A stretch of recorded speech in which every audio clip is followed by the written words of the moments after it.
What is up, everybody? Welcome to another episode of Limited Resources. This episode number 687. My name is Marshall. I'm one of your Limited Resources, and joining me on the line all the way from Denver, Colorado, just like last week, right? Denver, Colorado. It's Luis Scott-Vargas. Welcome back, Luis. How was your trip to Ecuador? Oh, it was awesome. It was a fun trip. It was a lot of work, you know. Wrangling the son is obviously going to be a lot of work regardless of the situation. But had a good time. Got to see family, and yeah, overall it was good. It wasn't like I said, not the most relaxing. And right when I get back here, I'm thrust right back into work. You know, you got my podcast co-host here beating down my door. Yeah. Well, I'm excited. I'm glad to have you back. I mean, BK did a great job last week, no doubt about it. But, you know, come on, the rare and mythic rare review, we got to get deep on these ones.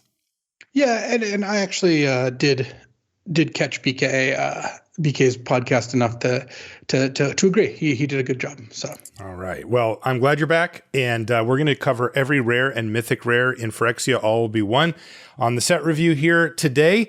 Before we get into that, let's talk about our sponsor, TCG Player and channel Fireball.com. They've actually teamed up to create a subscription service that every Magic player needs. You can get exclusive CFB Pro content and free shipping and tracking on direct by TCG Player orders plus bonus bucks and awesome promos at tcgplayer.com. It's $6.99 a month for all of those things. So if you're ordering cards from TCG Player, direct by TCG Player, it's a no-brainer.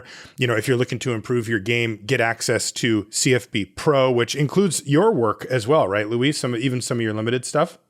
It does. I've got plenty of stuff going on at CFP Pro, and you get access to a lot of the best writers in the game. You know, myself, you know, for what that's worth, but also like Reed Duke, Andrea Mengucci, a lot of really good stuff that you can take a look at and to help you stay on top of things. That's right. And you get that included in your TCG Player subscription. Now, there's a link in the show notes for that if you're interested in the subscription. And then also there's a link in the show notes that's an affiliate link to TCG Player's marketplace. So if you're just looking to pick up Magic cards, whether it's sealed product or singles or whatever, if you click that link, it lets them know that we sent you over, and it helps support the show, and we do appreciate you doing so. The show, of course, is also brought to you by you via the Patreon. It's patreon.com/limited resources. You get access to a whole bunch of cool stuff over there, and if you sign up, you get a thank you card and a sticker in the mail, no matter what level you do, and we wanted to say thank you to each and every one of our patrons for supporting us. We really do appreciate it. Luis, we're going to be employing the grading scale overview, which definitely matters here for the rare and mythic rare review. How does it work? So we use letter grades. We do A through F, and we're going to start with A's, bombs, game winners, cards that are good, especially when behind, and the best cards in the set. The rare and mythic review has plenty of these, and the set in particular has got a fair amount. We've got B's, cards that actively pull you towards their colors, so the reason to be, in this case, in a particular color or pair of colors. Solid removal, really efficient creatures, those end up being B's. Oh, sorry, let me give you some examples. Some things like Zephyr Sentinel, Thopter Mechanic, Horned Stone Seeker. C's are playable, the pawns are limited, they're fairly interchangeable, and you end up with a bunch of these in your deck. These are the cards that you're neither happy nor unhappy to run. Cards like Goblin Blast Runner, Disfigure, or Boulder Branch Golem. D's are cards that you are unhappy to run. They're the marginal playables, the ones that you're forced to run when you fall a little short, cards that are a little too expensive, cards that just don't have a big enough impact on the game or take a lot of setup. Cards like Philagi Chain Dancer, Gixian Skullflare, Veteran's Power Blade. And then F's, cards that are just completely unplayable, cost 10 plus mana, or, you know, interact only with planeswalkers, just cards that are not fit for limited. And in the rare and mythic review, we're going to see some Fs too, typically. We have two subgrades. We have sideboard, cards that rarely make the main deck, but have a good effect out of the board. It's a little more complicated in this set because artifacts are a theme. So there's some artifact removal you would run in the main deck, but typically cards like Naturalize, Disenchant, Raise to the Ground are cards that you would bring out of the sideboard. Also, in some decks, cards like Counterspells can be a good sideboard option and a poor main deck option. And lastly, build around, cards that don't do much on their own but can be very powerful if you build around them. Cards like Levitating Statue, Slagstone Refinery, and once again, in the Rare and Mythic review, you do end up with some build arounds. Yeah, those are sometimes the most exciting cards, because they let you dream. We're going to start things off with the gold cards this time around, and then we're going to go to white and go through in WUBRG order after that.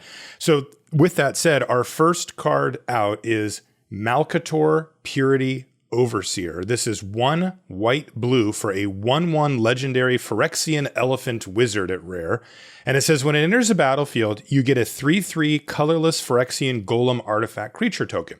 So 3 mana, you're already getting a 1/1 and a 3/3. And it's got a bonus. At the beginning of your end step, if 3 or more artifacts enter the battlefield under your control this turn, you get another one of those golems. So right off the bat, you're paying 3 mana for a 1/1 plus a 3/3, one of which is an artifact. Unfortunately, Malcator itself is not an artifact, but it is an elephant though. Yeah, that's a good start. I mean, you're already pretty happy with that. And blue-white, as you and BK went over last week, their theme is artifacts, so artifact count is good. I've also had this and been able to trigger the second ability. It's not easy, but with spell bombs or even something like Charge of the Mites puts 2 1/1 artifact tokens into play, you end up in a spot where you do get to make an additional golem, which really just kind of blows the lid off this. So yeah, I would say Malcator is a pretty solid B+. I think so too, and it is about rate. Like you're just looking at it as a 3 mana 3/3 artifact creature token plus a 1/1, and then occasionally you may be able to pop off, but don't look at it as some build around that you need to like put every single thing towards. If you end up ever getting the second goal and pat yourself on the back, and that's a nice bonus, but you can just play this straight up. So BB plus for Malcator. Next is Venser Corpse Puppet. This is black-blue for a 1/3 legendary Phyrexian zombie wizard at rare. It's got lifelink and toxic 1. So 2 mana 1/3 lifelink toxic 1. So that's pretty awesome already. And it says whenever you proliferate, choose one. And there's 2 options. Option 1, if you don't control a creature named the Hollow Sentinel, create one, which is a legendary 3/3 colorless Phyrexian Golem artifact creature token. The other option is target artifact creature you control gains flying and lifelink until end of turn. So this is where it's tricky, and we have had a couple days to play with the set, so that's going to impact. Blue-black sucks. Yep, that's where I was going.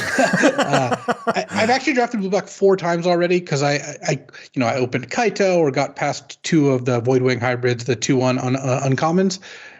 Look, Venser's powerful. If blue-black was good, Venser would be really good. In my written set review, which I wrote 2 weeks ago, right when the set was spoiled, I was like, oh, this card looks like a really good payoff for Proliferate. And it is. But now we have the context of the set, and our goal is to bring you the best information we have at the time of recording, and that makes me not want to pick Venser. That makes me want to pick it at like D level. I think that the card itself is like B+ a range, kind of like Malcator. But blue-black is just not a great place to be, so it makes me hesitant to take it. That said, it's not like you never should draft blue-black. You should just draft it less than most of the other color pairs. So if you were in blue-black, and let's say you pack one, let's say you did open Kaito, you got past some good uncommons, blue and black were both open. If you open Venser pack 2, it's probably better than any common or uncommon. Right. It's a really strong card if you have 5 or 6 ways or more to proliferate in your deck. It just so happens that the other payoffs aren't really there, so it's tough. It's kind of like a build around. I would say build around A. Yeah, I mean, it's a 2-drop that can absolutely take over the early to mid part of the game just on its own.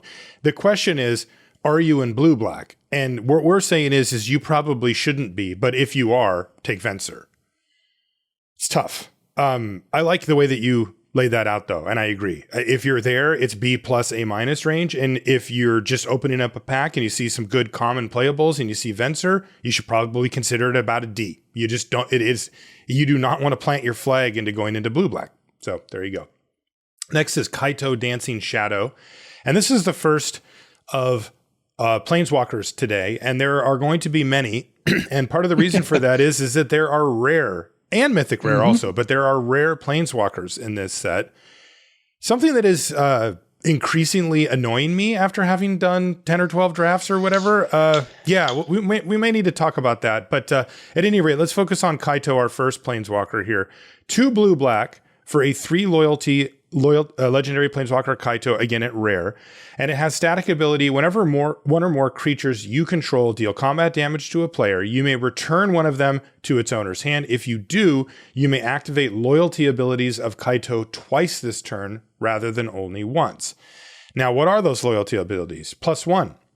Up to one target creature can't attack or block until your next turn. 0. Draw a card. -2. Create a 2/2 colorless drone artifact creature token with Death Touch, and when this creature leaves the battlefield, each opponent loses 2 life and you gain 2 life. And this is a really interesting design. Like, you can tell that somebody spent a lot of time figuring all of this out, because I had somebody play this against me and I was like, what is this stupid thing? Oh, okay, it makes a creature, draws a card, it takes out, like, it's a pretty strong card. And then they kind of started doing the thing and it was like, oh my God, this is really annoying. Like, they attack with their Death Toucher. You're just like, I don't want to trade off and get drained. And then if you don't, then they can just kill their Death Toucher and drain you and then draw another card or make another one or whatever. The card itself is really strong. It is going to suffer, of course, being blue-black. Kaito kind of checks all the boxes you want on a Planeswalker, defends itself.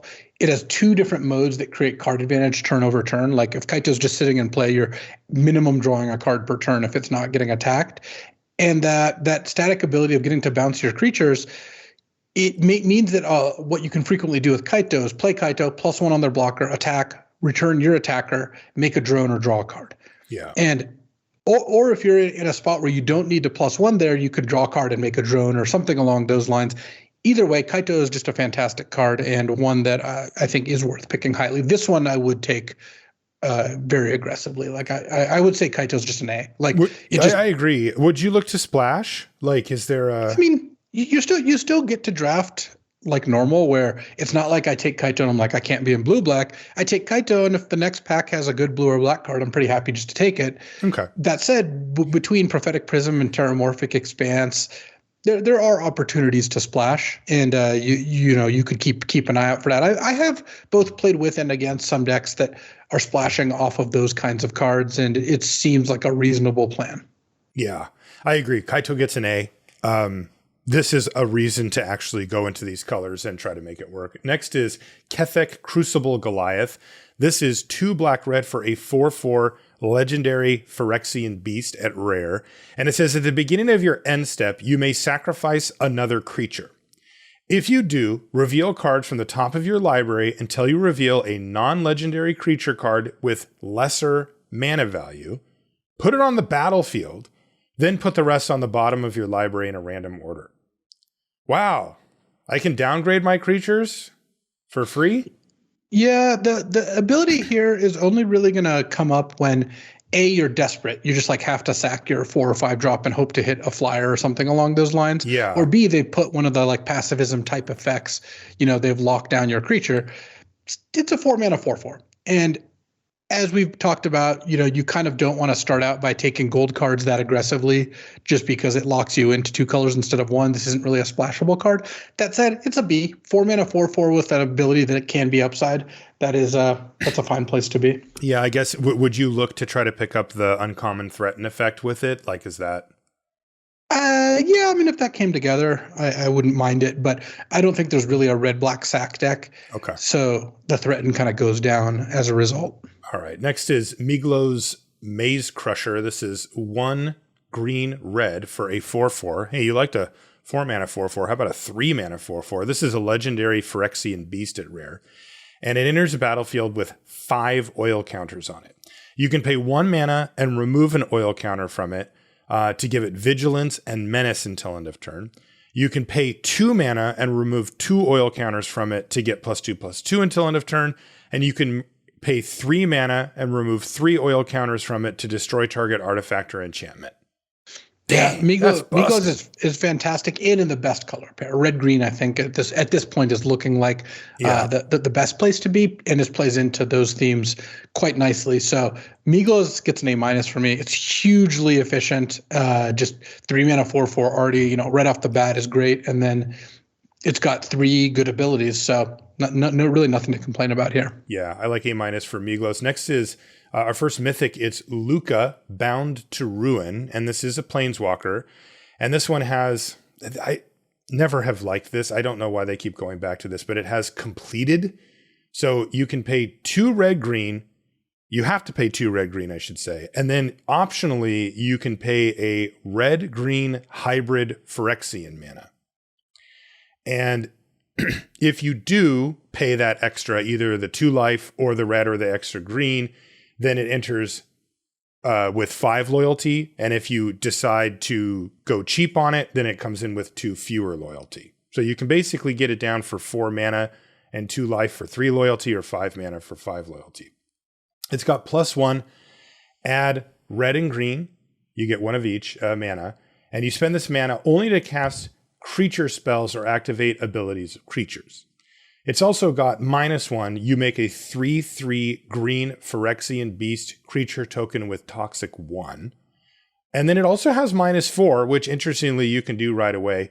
It deals X damage divided as you choose among any number of target creatures and or planeswalkers, where X is the greatest power among creatures you controlled as you activated this ability.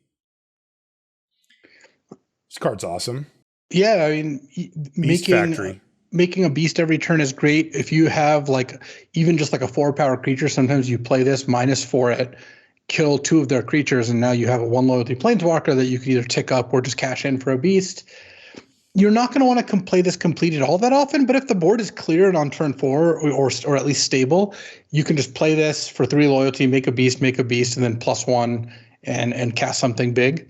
Yeah. So I'm pretty happy with Luca. I mean, I would certainly first pick it. It's I think a little weaker than Kaito on the merits, but in better colors. I would still just give it an A though. I would too. I think Luca gets an A. I mean, ultimately it's a beast factory and it has these other modes that can come up when they're relevant. Next is Melira, the Living Cure. Melira is green-white for a 3/3 legendary human scout at rare. And it says, if you would get 1 or more poison counters, instead you get 1 poison counter, and you can't get additional poison counters this turn. And then she's got the ability exile her to choose another target creature or artifact, and when it's put into a graveyard this turn, return that card to the battlefield under its owner's control. Is it a 2-mana 3/3? Fantastic stats there. The first ability I think is pretty bad because it's not very often that you're going to get so many poison counters that reducing it to 1 is that meaningful, and you're still getting 1. It's not like it makes you immune to poison. And the second ability is nice because it means you can always cash her in to save something else. It's a 2-mana 3/3 with multiple upsides. I would give Melira a B+. Yeah, I think so too. The card's fine. I'd give it a B. I've played it a few times and it's fine. Like you said, that the poison thing doesn't end up playing out kind of how you really would hope it would. Next is Rhea Ivor, Bane of Bladehold. This is 2 black-white for a 3/4 legendary Phyrexian knight. And it has Battlecry. And for those of you that haven't played with Battlecry, it's whenever this creature attacks, each other attacking creature gets +1/+0 until end of turn. And it says, at the beginning of combat on your turn, the next time target creature would deal combat damage to 1 or more players this combat, prevent that damage. If damage is prevented this way, create that many 1/1 colorless Phyrexian Might artifact creature tokens with toxic 1, and this creature can't block. So this is the corrupted hero of Bladehold, but much weaker. Yeah. A 4-mana 3/4 Battlecry is just fine because Battlecry is a kind of deceptively weak ability where it doesn't pump itself, so you're going to need 2 or 3 other creatures to really before you start feeling it. But if you can play this with a 2/2 flyer in play, you play this, you immediately target your 2/2 flyer attacks and makes 2 Phyrexian Mights, and now the Battlecry starts getting pumped up. I like that. This is a solid card. It's not a card that's going to pull me so strongly into black-white, but if I was already black-white, I think I'd probably consider this card. I'd say Rhea Ivor is a B-. It gets a little bit of a knock in that, yes, it makes poison creatures, but it also, you don't really want that many non-toxic creatures, and Rhea is a 4-mana creature that doesn't have toxic itself, which is a bit of a drawback. Yeah, it's also just a little bit of a weird mix, right? You're pumping up toxic creatures, so it's well, what are you going for? Is the 2 damage the thing, and the toxic is just whatever? For the most part, the black-white deck is all about poison counters, corrupted, and then also usually finishing the job via poison quite often as well. So it's a little bit of a conflicted card. I agree with B-. Next is Kaya, Intangible Slayer. This is 3 white, black for a legendary Planeswalker Kaya at rare. And it has probably the most annoying thing you could ever put on a Planeswalker, which is hexproof, although it's not like you can ever kill the dang things anyway, even though they do give us the tools, even in limited, to do so. But it just feels like Planeswalkers stick around. 6 loyalty, +2. Each opponent loses 3 life and you gain 3 life. 0. You draw 2 cards, then each opponent may scry 1. She giveth and she taketh away. -3. Exile target creature or enchantment. If it wasn't an aura, create a token that's a copy of it, except it's a 1/1 white spirit creature with flying in addition to its other types. Yeah, I mean, Kaya is a beast. Like, that's just nasty. First of all, just playing it +2ing, lightning helixing their face, all of a sudden Kaya's at 8 loyalty. It's really hard for them to kill it from there. Or you go -3, kill their best thing, and you get a 1/1 copy of it. Yeah, come on. How do you feel about the mana cost? That it's 7 mana in a format that's, at least in the early stages, been quite quick, and it is white, black, so it's pretty color intensive too. Yeah, I mean, the mana cost it is real, but it's powerful enough that it's something you're going to be really happy with if you're black-white. Like, I would first pick the card and build around it, try to build a deck that can kind of get to 7 mana, because black-white has the ability to do that. You can build Definitely. A more controlling version. Or, and this is something I've somehow done twice, is splash it in a 3-color deck. Oh my God. And you just get enough fixing, and this is your win condition. But Kaya is just not a beatable card. You can't kill it one shot with any spell because of hexproof. I really haven't activated the 0 ability very much, because the +2 and the -3 are both so good that you don't really have a reason to, but that doesn't mean that the 0 ability is either bad either. Like, every ability here is very good. So yeah, this card's amazing. Kaya gets an A. The only thing keeping Kaya from an A+ is it does cost 7 mana and double color. So yeah, that is significant. This could be the best card in sealed, Yeah, I could definitely see that. Next is Ovika Enigma Goliath. This is 5 red-blue for a 6/6 legendary Phyrexian Nightmare at rare. It's got flying, and it has ward 3 and pay 3 life. So they really have to pay the piper to get rid of Ovika. And it says, whenever you cast a non-creature spell, create X 1/1 red Phyrexian goblin creature tokens, where X is the mana value of that spell. They gain haste until end of turn. But you do get to keep them. They don't get exiled or disappear. Yeah. I mean, this is another really, really strong one where, yes, you're paying 7 mana, but you get a 6/6 flyer that punishes them for trying to target it. Ward 3 and pay 3 life is a pretty big deal. And then the fact that every time you cast a non-creature spell, you get a bunch of goblins means if you ever untap with this can just kill them while your goblins chump block. Yeah. So, I mean, the question again is the 7 mana problem. I've had this card twice now, and the 7 mana thing was a real issue. It really was. Like, there was one time when I cast it and just died anyway because I didn't get to untap with it, like you said. And, I definitely had it rot in my hand where I just needed something that affected the board on turn 4, and I maybe would have been in good shape. But instead, I'm facing this thing down. Yeah, this format is not the most hospitable to 7 mana spells, but this is one that is worth 7 mana. So I would. Where do you want to give it? I would give it a B+. I mean, okay. I don't think. Yeah. I don't think the card is busted, and there's formats where it would have gotten an A, but I mean, it is a really powerful card, and I have found it to be good enough to include. Yeah, I'd give Ovika a B. Next is Glissa Sunslayer. This one's 1 green-black for a 3/3 legendary Phyrexian zombie elf at rare. And it has a very potent pair of abilities. It has First Strike and Death Touch. Yeah. And whenever Glissa Sunslayer deals combat damage to a player, which it's safe to assume that will happen quite often because any creature that jumps in front of this gets killed, you draw a card and you lose a life. Oh, you choose one of these, by the way. So you can draw a card and lose a life, or destroy an enchantment, or remove up to 3 counters from target permanent. I mean, I was sold with just First Strike Death Touch, but the fact that it gives you a bonus when it hits them and they really don't want to block this thing, it takes 4/3/3s to take this thing down. Yeah, it's incredible, right?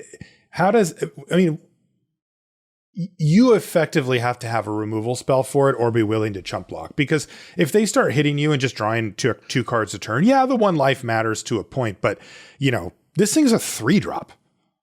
There's a chance that they're just literally at 20 life when they cast it. If you look down at your hand and they cast Glissa Sunslayer and you've got like a nice little combination of spells and creatures or whatever, but no removal, you're screwed. This thing is going to absolutely dominate the game. Totally. I would give Glissa an A. Yeah. It's a 3-mana 3/3 that dominates the game, like you said, and it doesn't really ask anything of you. You just have to cast it. It doesn't matter what any other card in your deck is. Yeah, I even turn 7, you draw it, you cast it. It's not like they can attack into you. This affects defense just as much. Next is Tyvar Jubilant Brawler. And this has actually the same cost, 1 green black. This one is a Planeswalker, though. It's one of the rare ones. It's 3 loyalty, and it has 2 activated abilities and a static. The static is you may activate abilities of creatures you control as though those creatures had haste. Oh, interesting. So you can't attack, but you can activate the abilities as though. And then it has +1, untap up to 1 target creature, and -2, mill 3 cards. Then you may return a creature card with mana value 2 or less from your graveyard to the battlefield. When I heard that there was going to be rare Planeswalkers in this set, this is what I was thinking of. Yeah, I mean, kind of a crappy one. An interesting card for constructed, not a card you're really going to play in limited. Right. I mean, it does some things, but ultimately you would have to ask yourself if it's even pulling its weight in most decks. And that is kind of what I thought we would get. But instead, as you'll see as we go further, that is not what I mean, I think Tyvar is basically an F. If you have a lot of 2-cost creatures, you're paying 3 to get 1 back, and you're left with a Planeswalker that gives one of your creatures pseudo vigilance. That's not really what I'm into. You could absolutely whiff on that -2 as well. There's also no big ceiling on it, where even if it sticks around for a while, you get some big benefit. So yeah, I agree with you. Tyvar is basically unplayable. Next is Jor Kadeen, First Gold Warden. And this is red-white for a 2/2 legendary human rebel at rare. It's got trample, the old 2-mana 2/2 trample. And whenever Jor Kadeen attacks, it gets +X until end of turn, where X is the number of equipped creatures you control. Then, if Jor Kadeen's power is 4 or greater, draw a card. So this is interesting because we've had a couple of sets that kind of tried for the, equip creatures, whatever sub-theme, but it's actually here, right? Like for Mirrodin, enables these type of cards to I mean, the 4 Mirrodin cards have been very playable, very strong. Great. Yeah. And so, you are not paying a cost, right, by surrounding Jor Kadeen with that type of card. Yeah. I mean, Jor Kadeen's great because if you get the power up to 4, it doesn't matter how you got it to 4. It doesn't need to be from of having two or equipped creatures. And just playing this and putting an equipment on Jor Kadeen already gets you there in a lot of cases. So great card. I mean, it's not like a bomb, but I would give Jor Kadeen a B+. Yeah, I agree. This is right in that upper B range that makes you want to play the colors, that makes you want to build around it a little bit, but that doesn't just end the game. Next is Nahiri the Unforgiving. This is another Mythic Planeswalker, and this one is 1 red-white, and then it does have completed for a red-white hybrid Phyrexian, and it's got 5 loyalties. So 4 mana, 5 loyalty, or 3 mana, 3 loyalty, +1 until your next turn. Up to 1 target creature attacks a player each combat if able. So it says, "Come at me." Yeah, I mean it forces something to attack, and it's the sort of thing where if you play this and you target their 2/2 and you have a 3/3 in play, you get to kind of eat it for free. Yeah. Assuming everything works the way you want it to work. Yeah. It is interesting that it says a player, right? Meaning that one cannot attack Nahiri. It has another +1, which is discard a card, then draw a card. Okay. And then there's the ultimate, if you will, is actually just a 0. And it is exile target creature or equipment card with mana value less than Nahiri's loyalty from your graveyard. Create a token that's a copy of that, copy of it. That token gains haste. Exile it at the beginning of the next end step. Yeah, I think it's sure. pretty mediocre kind of ultimate sort ability where you can if you have something good to copy, you can, I guess, kind of draw a card. Like maybe you do a little bit of damage, you get a little something done. But honestly, I think Nahiri is just not that strong. Like, yes, it's a 5 loyalty planeswalker for 4 mana. You plus it immediately goes up to 6 loyalty, but that's, I think, still just not something I'm that excited to play. Yeah, I wouldn't cut it. Like, these are relevant abilities that can really mess with combat, that can make your opponent's life quite difficult, right? If you're the aggressor, which you probably are in red-white, and you start telling their best blocker to come in and attack you where you're not worried about your life total, it effectively gets a blocker out of the way for you to keep attacking. The rummaging ability is nice, but not amazing. I think the joke with the 0 ability is to get, a Firmiridan card back, and you get that for a turn, but it leaves the token behind or whatever. Yeah, you go jump through some hoops to make a 2/2. Yeah, you make a 2/2 and wow, And the thing is, when you do that, you can't even attack with it because the equipment gains haste. So do we want to go like B for Nahiri the Unforgiving? I kind of think Nahiri is closer to like a C+. Okay. Like if you're playing red white, would you take Nahiri or Volt Charge? Oh, I take Volt Charge. Yeah, you're right. Yeah, that's very clarifying. Yeah. Okay. C+ for Nahiri the Unforgiving. Next is Izuri, Stalker of Spheres. This is 2 blue-green for a 3/3 legendary Phyrexian elf warrior at rare. And when Izuri, Stalker of Spheres, enters the battlefield, you may pay 3. If you do, proliferate twice. So that's a 7 mana 3/3 to proliferate twice. And it says, whenever you proliferate, draw a card. Yeah. Man. Still not Again, great. This could have been, I think, solid if blue-green Proliferate was a good deck. But I think Proliferate, this is the 3rd time Proliferate's shown up. It showed up in original Scarsmere, that's where it debuted. It showed up in War of the Spark, and now it's here in All is One. And 2 of the 3 times, I think it was just not a good draft mechanic. Like it didn't get there. It fizzled. It was, I think, actually solid in War of the Spark. Remember, you were massing the armies, and you had a lot of Planeswalkers and stuff. But here and in Scars, like Proliferate just didn't end up being, I think, a very functional mechanic. Like it's not to say it can never work, but it usually doesn't. And so Izuri is a 7 mana, 3/3 draw 2, which is just not that good. No, and it's not that great. 4 mana 3/3 that isn't really going to happen in a color combination you don't really want to be in. So, I mean, I think Izuri is kind of like a build around B, but closer to a D in like normal decks. It also feels too slow. Like just, I don't know, paying 7 mana for a 3/3, even if I get to draw 2 cards, feels like not really where I want to be. Last gold card is Atraxa Grand Unifier. This one costs kind of a lot. It's the not red. So it's 3 green, white, blue, black. So 7 mana lacking red. This is a Mythic Phyrexian Angel. It is a 7/7. It has flying, vigilance, death touch, and maybe the best for last, lifelink. And when Atraxa Grand Unifier enters the battlefield, reveal the top 10 cards of your library. For each card type, you may put a card of that type from among the revealed cards into your hand. Put the rest on the bottom in a random order. Well, that's a bomb. You can cast it. I mean, that is the absolute business.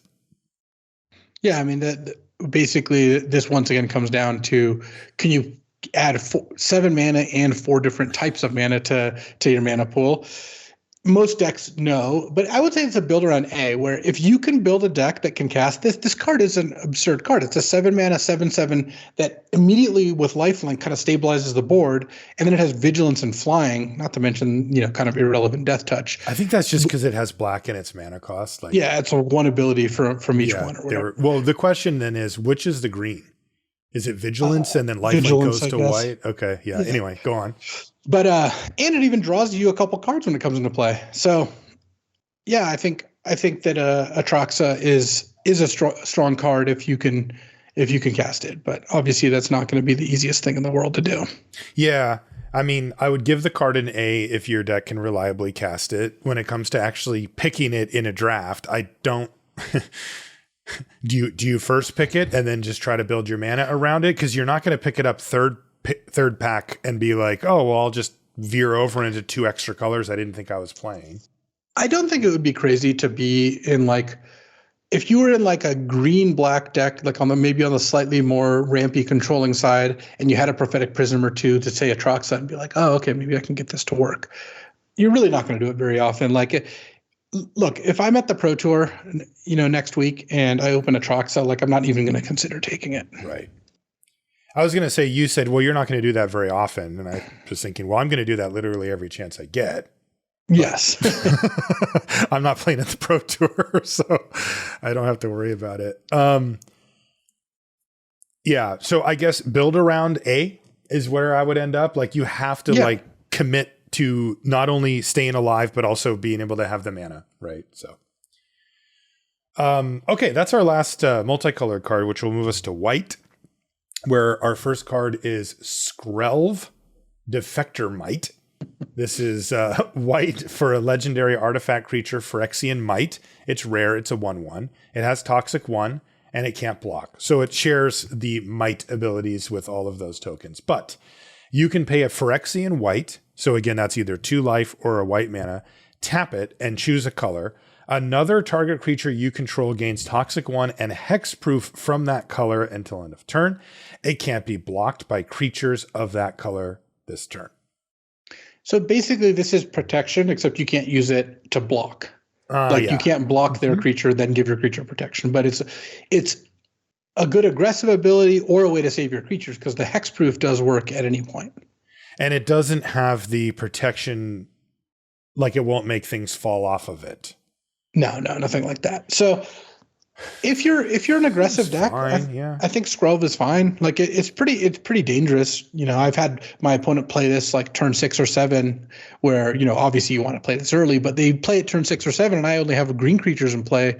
You do end up in a spot where you're like, oh, this is actually going to be pretty awkward. Like, what am I going to do about this? Yeah, I mean, I guess what I'd say is I think my most drafted common so far is Crawling Chorus, and this is in that range. So, C+ for Skrelv. I would give Skrelv a B. I think that if you just have this in play, it turns off removal, right? It just turns off removal straight up. Mm-hmm. And then it also threatens to like send the creatures in. If this plus a flyer is basically impossible to block, even on the ground, sometimes you can sneak something in. It's a lot of an impact for a 1 mana card. Okay. All right, B for and it even has Toxic itself. And it does have Toxic itself, which I was kind of thinking that was the best part. But you're right. The turning off removal, just leaving that up and not even having to have mana available to do so is quite strong. Next is Kemba Ka Enduring. This is 1 and a white for a 2/2 legendary cat cleric at rare. And whenever Kemba or another cat enters the battlefield under your control, attach up to 1 target equipment you control to that creature. Equipped creatures you control get +1/+1. And it has an activated ability of 3 white, create a 2/2 white cat creature token. I mean, it's a 2-drop that buffs your equipped creatures, lets you get some free equips in if you want, and eventually starts making cats. Solid card. It's very solid. Nothing wrong with it. Yeah. I would give Kemba a B+. I would too. And I've had a chance to play with it, and it played out that way too. It asks nothing of you. Like it's just sitting there ready to be good at all times. And that's good enough. Next is Norn's Wellspring. This is 1 and a white for an artifact at rare. Whenever a creature you control dies, scry 1 and put an oil counter on Norn's Wellspring. Then you can pay 1 mana, tap it, and remove 2 oil counters from it to draw a card. I've seen and had this card numerous times, and I've never actually played it. It just seems like the setup cost is too high. Like having your creatures die is like a really, like, unless you can do it on command, it's not, so it doesn't happen often enough, I guess. One of the things that's a little frustrating is that there is supposed to be this like black-white tokens theme, right? You have like the Chittering Skitterling, and you have ways to make mites. You have cards like Norn's Wellspring. You have like the Cutthroat, the 2/2 that you can sack a creature to give it +2/+2. But because the tokens can't block, that doesn't really exist. Like that kind of strategy doesn't happen. Like Crawling Chorus, you're right, it kind of fits perfectly into this kind of whole thing. Except it just the black-white deck tends to be more about getting them to 3 poison and corrupting them, and being like an aggressive poison style deck. The black-white kind of theme I just haven't found to come through in the way that would make Norn's Wellspring good. So yeah, I've really liked black white as an archetype. Like the tools are there to get your opponent corrupted pretty easily. The curve out stuff, the combat trick's really strong, but this doesn't fit. Yeah, I would give Norn's Wellspring like a D-. Like I am very skeptical that this is the type of card that you can just consistently get to work well. It's also an absolutely horrendous top deck. So yeah, I agree. I just don't think it gets there. It's like a build around like C. It just doesn't really or maybe function. It should be in a different color and that supports oil counters, where you can just sort of keep putting oil counters on, and like maybe you have one creature die to get the ball rolling, but it's not like in that color pair, you're not getting enough oil counters going. There's a little bit of proliferate, but this next one I like. It's Skrelv's Hive. This is 1 and a white for an enchantment at rare. At the beginning of your upkeep, you lose 1 life and you get a Might. So you get a 1/1 toxic one that can't block. And it also has corrupted. As long as the opponent has 3 or more poison counters, creatures you control with toxic have lifelink. This card's been great. I've had it a few times and it's been sweet. It's a good card. Yeah, no, I think it's quite strong. Yeah. I would give it a B+. Like in my experience, Skrelv's Hive has been a real problem on turn 2, where you can just build up like maybe 4 or 5 of the mites, and your opponent is in a really awkward position because if they try to race you, these things add up really quickly. And then at some point they get corrupted and then they can't race anymore because of the lifelink. And if they don't, then they just sit there with like a bunch of 3/3s while you're, letting your Skrelv's Hive just generate a big board for you. But you also, of course, get to draw a card and cast a spell every turn in addition. And it just puts your opponent in an awkward position. It's not the perfect Magic card, but I really like it. I would first pick it, pack one, pick one. I'd be happy to open it up and slam it. So I would give it a B+. I like B+ for Skrelv's Hive. Also, these kind of cards typically aren't good top decks later, but because of the corrupted ability, sometimes you draw this when they're already corrupted, and it just gives your team lifelink out of nowhere. Yeah, that's sweet. And this does go into the toxic deck. I mean, that's where you want it to be. Next card is the first of a cycle that we'll get here. This one's White Sun's Twilight. We used to have Zeniths, now they're Twilights, as the Phyrexians one, I guess. So this is white X for a sorcery at rare. And it says you gain X life and you create X/1/1 mites. And if X is 5 or more, destroy all other creatures. If you get up to 7 mana, you can replace the board state as it sits with 5 or more mites, which seems pretty great. Yeah, I mean, White Sun's Twilight is a huge bomb. Casting it for 7 mana is kill the board, gain 5, put 5 1/1s into play. Like, you're going to win that game pretty easily. Yeah. And if you have to cast it, if you just aren't getting to 7 in time, paying 5, 6 mana to get a bunch of creatures and gain a couple life actually makes it quite strong. Yes. Would you consider, like, the creatures can't block, right? You can't use it to stabilize your board. So how toxic do you think you need to be, super happy with White Sun's Twilight? Because the question is, if you can cast it for 7, it goes into any deck that can cast it. But if you can't, I mean, you're going to play it for the chance to cast it for 7, but it does lose a lot of its utility. Let's say you're getting smoked by red-green. Yeah, I would put this into any deck with planes. Like, it's just a bomb. So, like, yes, I agree that it's not going to be as impressive as if you work on the poison plan, but it's a 7 mana win the game card that has utility below 7. It's pretty hard to ignore that. Wait, you want to give it an A? Yeah, I would give White Sun's Twilight an A. Same. Mondrak Glory Dominus is next. This is also a part of a cycle. Every color gets one of these guys. This is 2 white for a legendary Phyrexian horror. It is Mythic. It's a 4/4. So 4 mana, 4/4. And it says, if 1 or more tokens would be created under your control, twice that many tokens are created instead. And then it has the activated ability 1 white, but they're Phyrexian mana. So it could be combinations of white and 2 or 4 life. And it says sacrifice 2 other artifacts and or creatures to put an indestructible counter on Mondrak. And that means that if it were to be destroyed, that counter disappears instead of the creature dying. Card's sweet. I had a chance to play it. I got really lucky and I got Skrelv's Hive with it, which was just completely stupid. And I've also gotten unlucky. My opponent had this plus Kemba Enduring, and that was also not very fun to face down. I do want to point out that an indestructible counter just means it's indestructible. It's not like a shield counter. Oh, it's not? It's just permanently indestructible, yeah. Oh, I did not know that. Yeah, it's even better. Wow. Oh, man, that's insane. Okay. So even better than I thought. Anyway, I have, like I said, I had this card with Skrelv's Hive. I've played against this card when my opponent had Kemba. It's great. I mean, it's a really good card. Like, you do try to build around it a little bit, but I mean, you're getting a 4/4 for 4 with some upside that's apparently even more difficult to kill than I gave it credit for. I mean, even in like the blue-white artifact deck, if you sack a Prophetic Prism and a random creature to this, you have 4/4 indestructible. Like, even if you're not using the token side of it very much, you're getting a lot of value out of Mondrak. I would give Mondrak an A. Like, yeah, it's just a hugely powerful card on its own merits and combines really nicely. Imagine you play this and then play Basilica Shepherd the next turn and make 4 mites or whatever. I've done that too. Yeah, no, yeah. I agree. A for Mondrak. Next is Phyrexian Vindicator. Man, I was on the bad side of this card. This card costs 4 white mana. It's white, for a 5/5 flying Phyrexian Horror at Mythic Rare. So 5/5 flyer for 4 mana, but all white. And it says, if damage would be dealt to it, prevent that damage. When damage is prevented this way, it deals that much damage to any other target. Extraordinarily difficult card to deal with.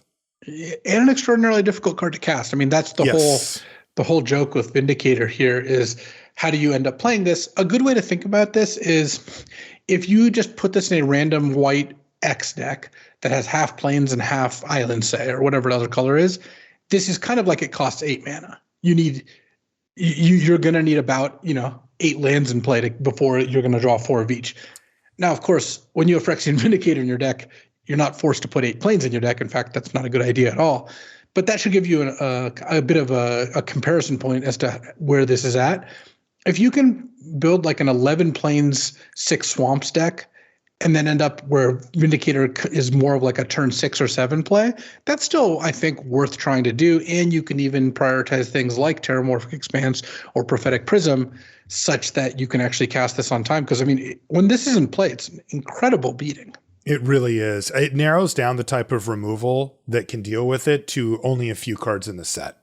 And mainly those are like the white and blue ways to deal with the card. But, if you're in red, you're screwed. If you're in green, you're screwed. Like, if you're red-green and they play Phyrexian Vindicator, just it's going to be really hard to win that game. I just don't see how you can win. Yeah. So the question, though, is with the grade, right, is recognizing how powerful it is when on the battlefield, but how difficult it is to actually get it on the battlefield. Like, if you're not mono white. I would basically call it a build around A, where if you can build your deck to have 11 or 12 planes in it, then I think Phyrexian Vindicator is a fantastic card. Okay. If you open this and you want to first pick it, which I think is a reasonable thing to do, you're trying to go that direction, and you're running the risk that your opponent or your people passing to you are playing white, and you end up, unable to play this. This isn't like some card you can splash if things go awry. Right. Yeah, but you mentioned Prophetic Prism can help. There's also the Mirror that can tap for any color. So those type of cards can help put the pieces together as well. Last Mythic for white is Elesh Norn, Mother of Machines. This is 4 and a white for a 4/7 legendary Phyrexian Praetor. And this one has Vigilance. And if a permanent enters the battlefield, entering the battlefield causes a triggered ability of a permanent you control to trigger, that ability triggers an additional time. Permanents entering the battlefield don't cause abilities of permanents your opponents control to trigger. Can you just tell me what this does in English? Yes. Their ETBs don't work, and your ETBs are doubled. Okay. Thank you. It's great. I mean, it's a 5 mana 4/7 Vigilance. Yeah, that's insane already. That's really beefy. And you'd be surprised how many ETBs there are, because it also does things like turns off their Eye of Malcator because it doesn't cause that ability to trigger. Their Prophetic Prism doesn't doesn't draw them a card, et cetera, et cetera. So, and then of course this with your own prophetic prism, you draw 2 cards. You play anything with an ETB, you get multiple bites at the apple. So yeah, I mean the Elish Norn is a very strong card. Yeah, seems like an A to me. Definitely. Yeah, especially for that easy mana cost. Last white card is the Eternal Wanderer. And this is another rare Planeswalker. This one's 4 white for a 5 loyalty legendary Planeswalker. No name. It says no more than one creature can attack the Eternal Wanderer each combat. So that's a static ability that it just has. Then it also has 3 activated abilities, +1 exile up to 1 target artifact or creature. Return that card to the battlefield under its owner's control at the beginning of that player's next end step. 0, create a 2/2 white samurai creature token with freaking double strike. Yep. For 0. And -4, I was on the bad end of this. For each player, choose a creature that player controls. They chose one of my Phyrexian Might tokens. Each player sacrifices all creatures they control not chosen this way. Yeah. So they get to keep their best creature. You get to keep your worst creature because they choose it. And by the way, that still leaves the Eternal Wanderer on the battlefield even after that's happened. This is a rare, not a mythic rare. This is just a rare. Yeah, the Eternal Wanderer is a pretty nuts card. Like it might be the best card in the set, or at least close to it. So stupid. The fact that its static ability means they get 1 shot per turn. It just makes it so much harder to kill the thing. Where like you play this, you make a 2/2 double striker. Even if they can like remove your blockers, they have to have a 5 power creature to take down the Wanderer. It's not going to happen very often. If their board's too wide, the -4 can wreck them. And the +1 also just neutralizes their card, if it doesn't come back until their end step. So yeah, I mean, I would give the Eternal Wanderer an A+. Like it is. Wait, if I exile their card, they don't get it for the rest of my turn and all the rest of their turn? Oh my God. And if it's a token, it never comes back? Yeah, I mean, I like A for Eternal Wanderer. Why is this a rare? Yeah, this one being a rare is a little surprising. I was surprised, but I hadn't seen the card before, and I got completely destroyed. All right, that moves us to blue. First card up is Blue Sun's Twilight. So this is once again blue X for a sorcery at rare. This one says gain control of target creature with mana value X or less.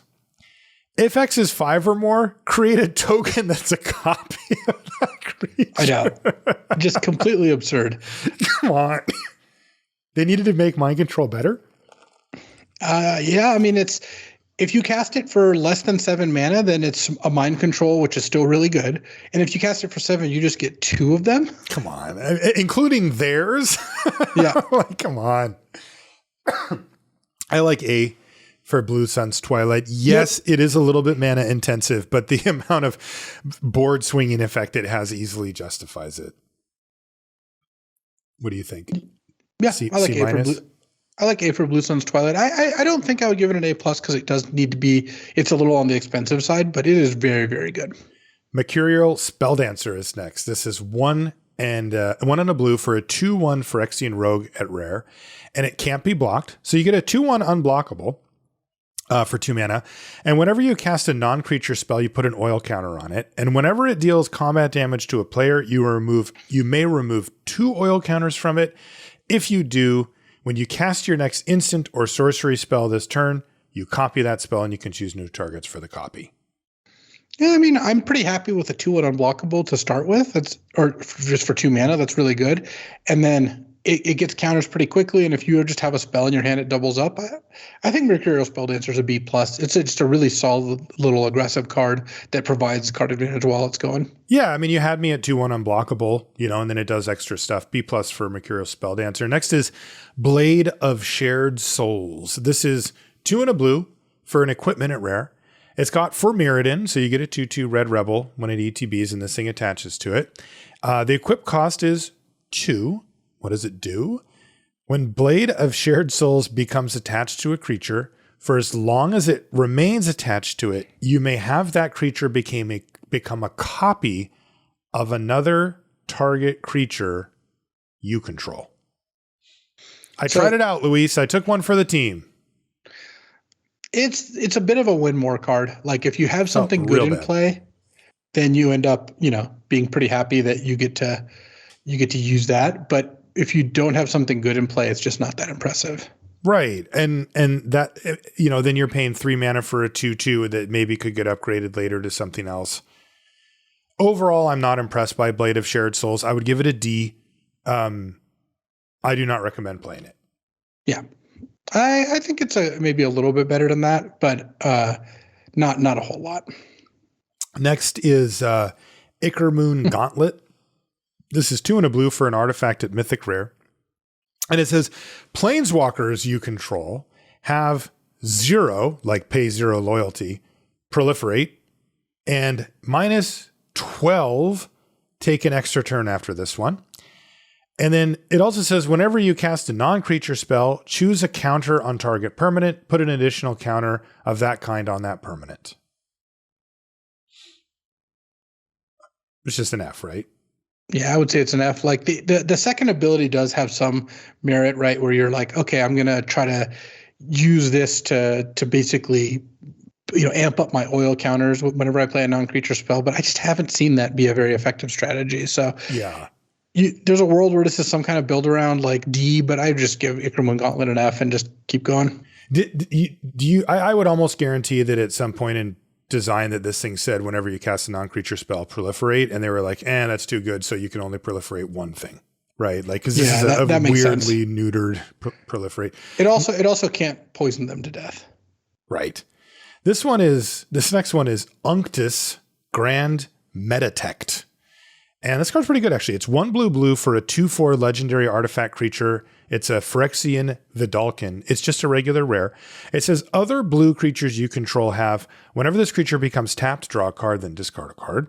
And other artifact creatures you control get +1/+1. And you can pay a Phyrexian blue to say until end of turn, target creature you control becomes a blue artifact in addition to its other colors and types.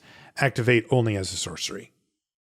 Yeah, so it is pretty impressive that your artifact creatures getting all +1/+1 is really strong, like in the blue-white artifact deck. Yeah. And then it makes all your blue creatures into looters, which is pretty cute. The fact that you can only activate it as a sorcery does make it a lot less impressive. You can't use it on blocks, but still activating it, attacking, getting a loot with a +1/+1, I'm pretty happy with that. And this is one of the more powerful blue cards. Also, a 3 mana 2/4 is a pretty good place to start. So yeah, I like B for Unctus. Yeah, I'd go B+. I've played it a couple times, and Unctus has held his own. Next is Encroaching Mycosynth. This is 3 and a blue for an artifact at rare. Non-land permanents you control are artifacts in addition to their other types. Same is true for permanent spells you control and non-land permanent cards you own that aren't on the battlefield. Nope, that's an F. No, that's enough. Next is Jace, the Perfected Mind.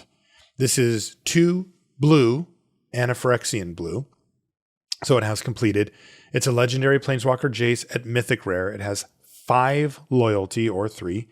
And its abilities are +1 until your next turn. Up to 1 target creature gets -3, -0.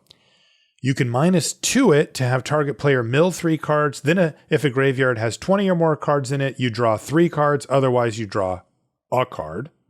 And then it has -X, target player mills 3 times X cards. Yeah, so the play pattern of Jace, and I've seen this happen a few times, is you play Jace, you +1 it a few times, then you -7 it and they die, or -8 it and they die. Oh, okay.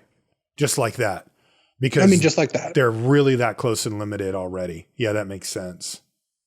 Yeah, so it's pretty effective, that plan. So yeah, I think it works out pretty nicely, and Jace is cheap to play. Like you can even play it for 3 mana. Again, like with most of the completed Planeswalkers, you'd much rather play it for just like the full mana cost for 4 mana. But the +1, -3, -0 until your next turn, that will stop their best creature from doing anything. Yes, and that tends to work out pretty nicely. So what about the middle ability? When does that come into play? I don't think it does. I mean, I've seen Jace on both sides of the battlefield and no one's used the middle ability yet. Okay. So it's really just about saying, I have this game changing. Like this is a mini game Planeswalker, right? Where it hits the battlefield and all that matters is that Jace's loyalty keeps going up and that it can do a big mill you out. Yeah. Okay. What grade would you give it? I have not played with or against. I would give Jason A. Okay. It's fantastic. It's awesome. Okay. Yeah. I'm looking forward to opening one of those one day. Mind Splice Apparatus is next. It's 3 and a blue for an artifact at rare. It's got flash, and at the beginning of your upkeep, you put an oil counter on it. And instant and sorcery spells you cast cost one less for each oil counter on it. Nope. You just can't spend 4 mana to do nothing. You just can't do it. In any format, that's really bad. And this format's already been pretty assertive. So I just give an F to Mind Splice Apparatus. Yep. Tekuthal? How about Tekuthal? Inquiry Dominus. This is the blue version. It's also our last blue card here. It's 2 blue for a 3/5 legendary Phyrexian horror at Mythic rare. It's got flying. So 4 mana, 3/5 flying. It says if you would proliferate twice instead. Okay. And then you can pay 1 and 2 blue Phyrexian mana and remove 3 counters from among other artifacts, creatures, and planeswalkers you control to put an indestructible counter on it. I mean, these things just start off so good, right? 4 mana, 3/5 flying. It's like you just don't really have to sell me much on it. I don't know how strong double proliferate is. Like that sounds fine. I don't know. It's not that exciting to me, you know? And then, but again, the ability to get an indestructible counter's just very good. Yeah, I think that the fact that you just get this huge flyer and frequently will be able to make it indestructible is great. The double proliferate, I mean, does mean that you'll stack up those counters really quickly too. So yeah. A for Tekuthal? I'll give Tekuthal an A, just again on stats alone. I mean, 4 mana, 3/5 flying that can become indestructible is extremely difficult for any deck to deal with. So black.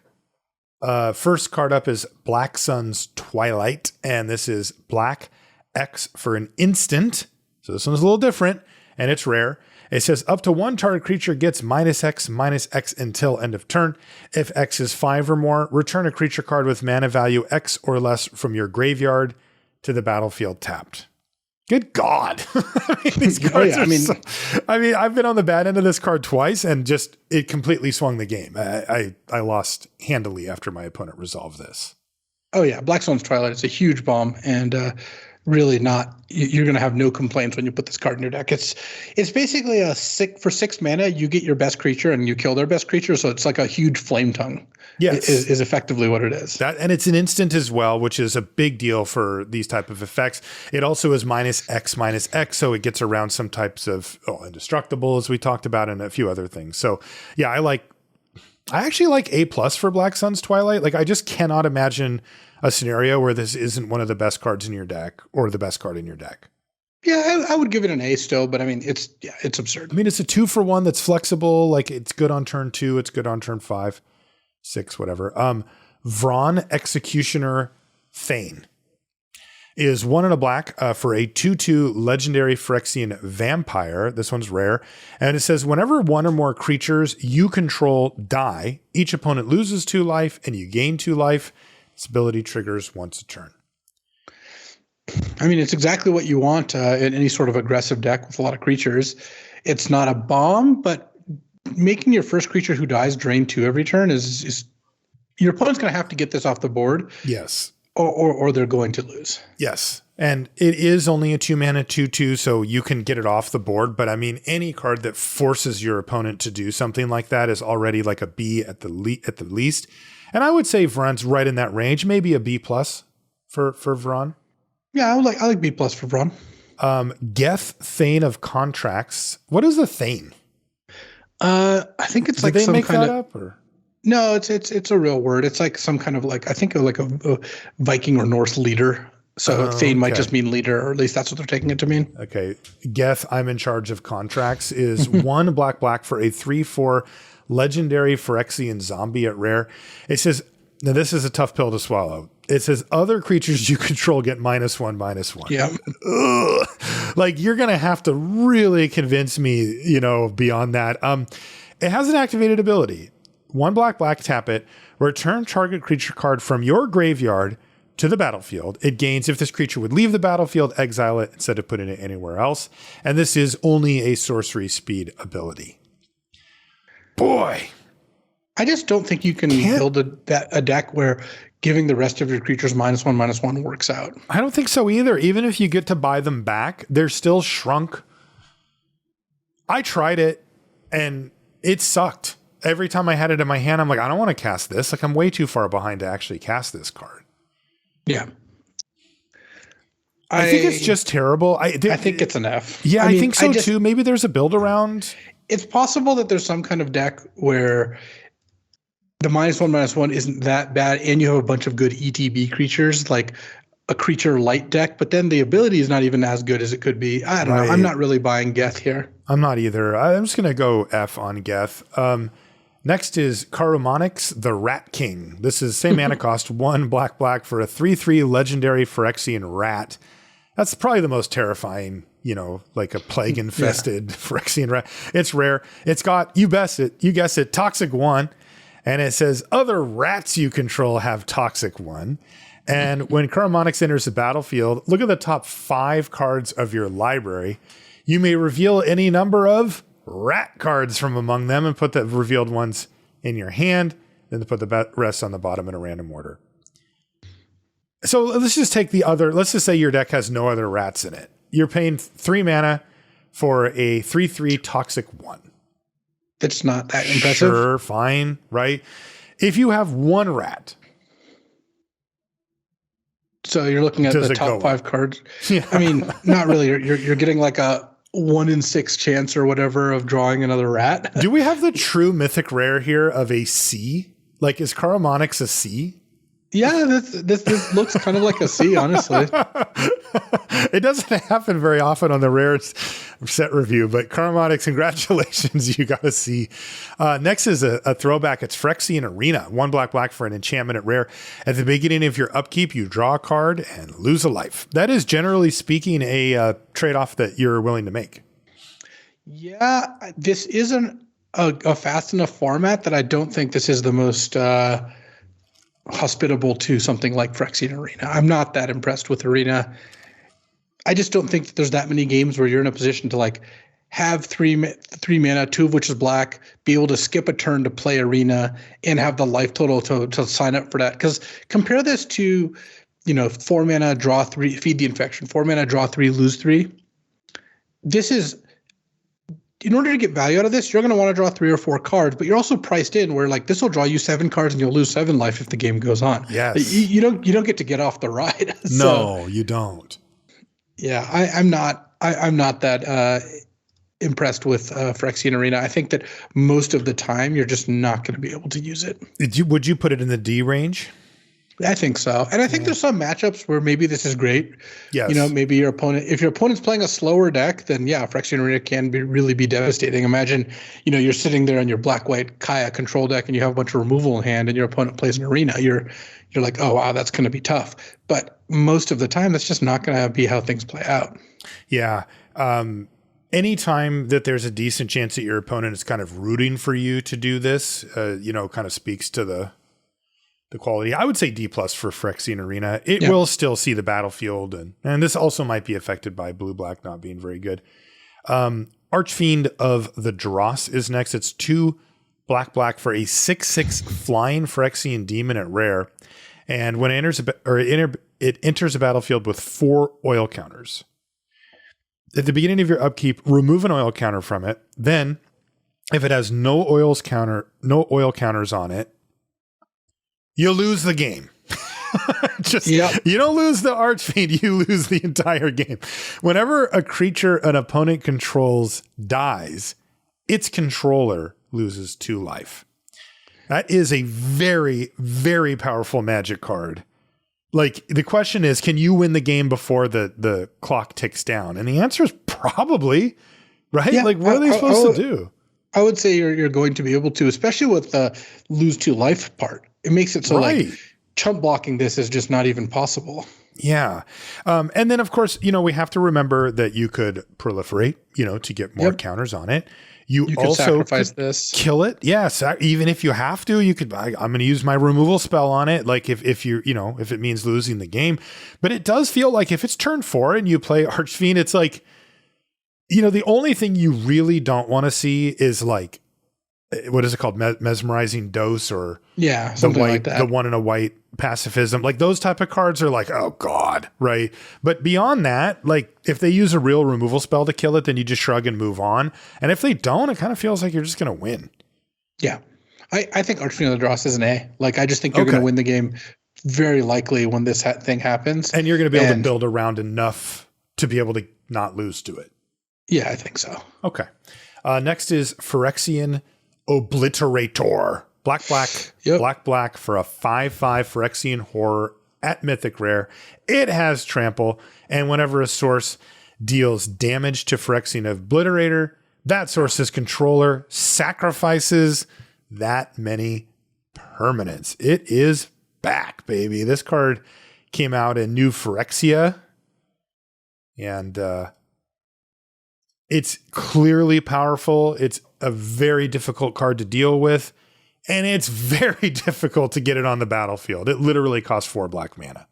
Yeah, so, I mean, this is basically the exact same thing as the white version, and I think it is a remarkably similar card, isn't it?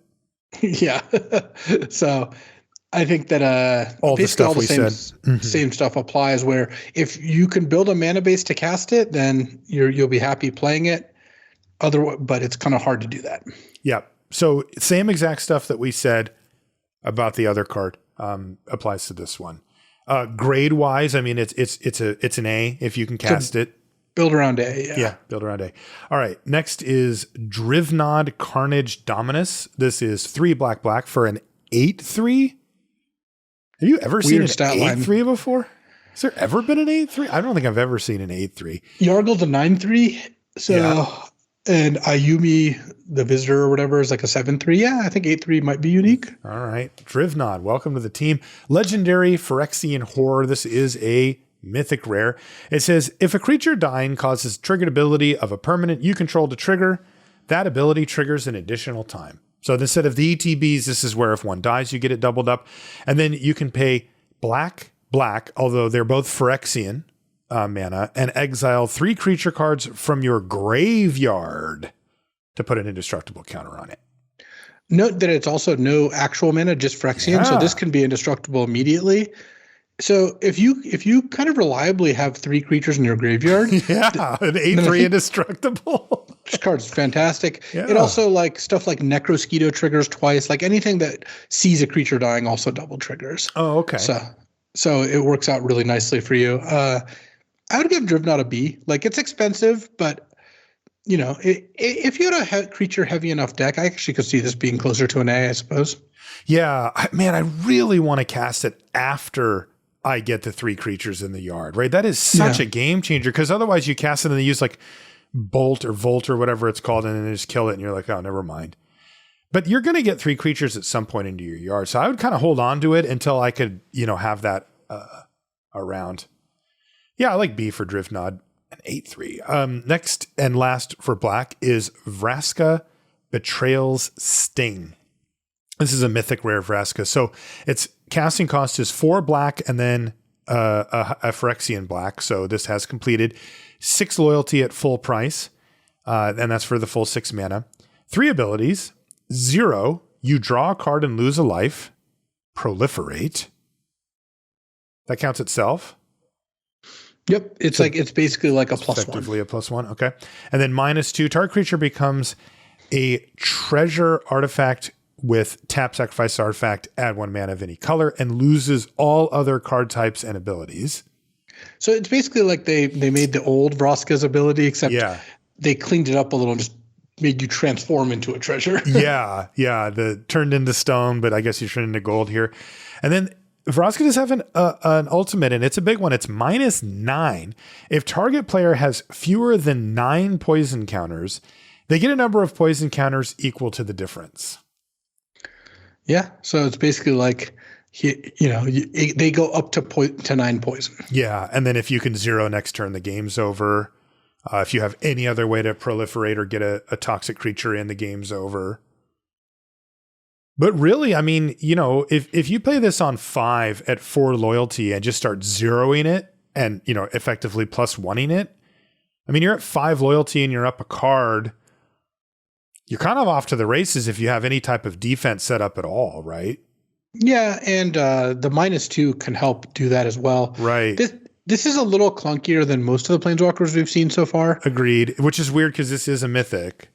But it's still a Planeswalker. It's still like probably an A- is my guess. B plus A-.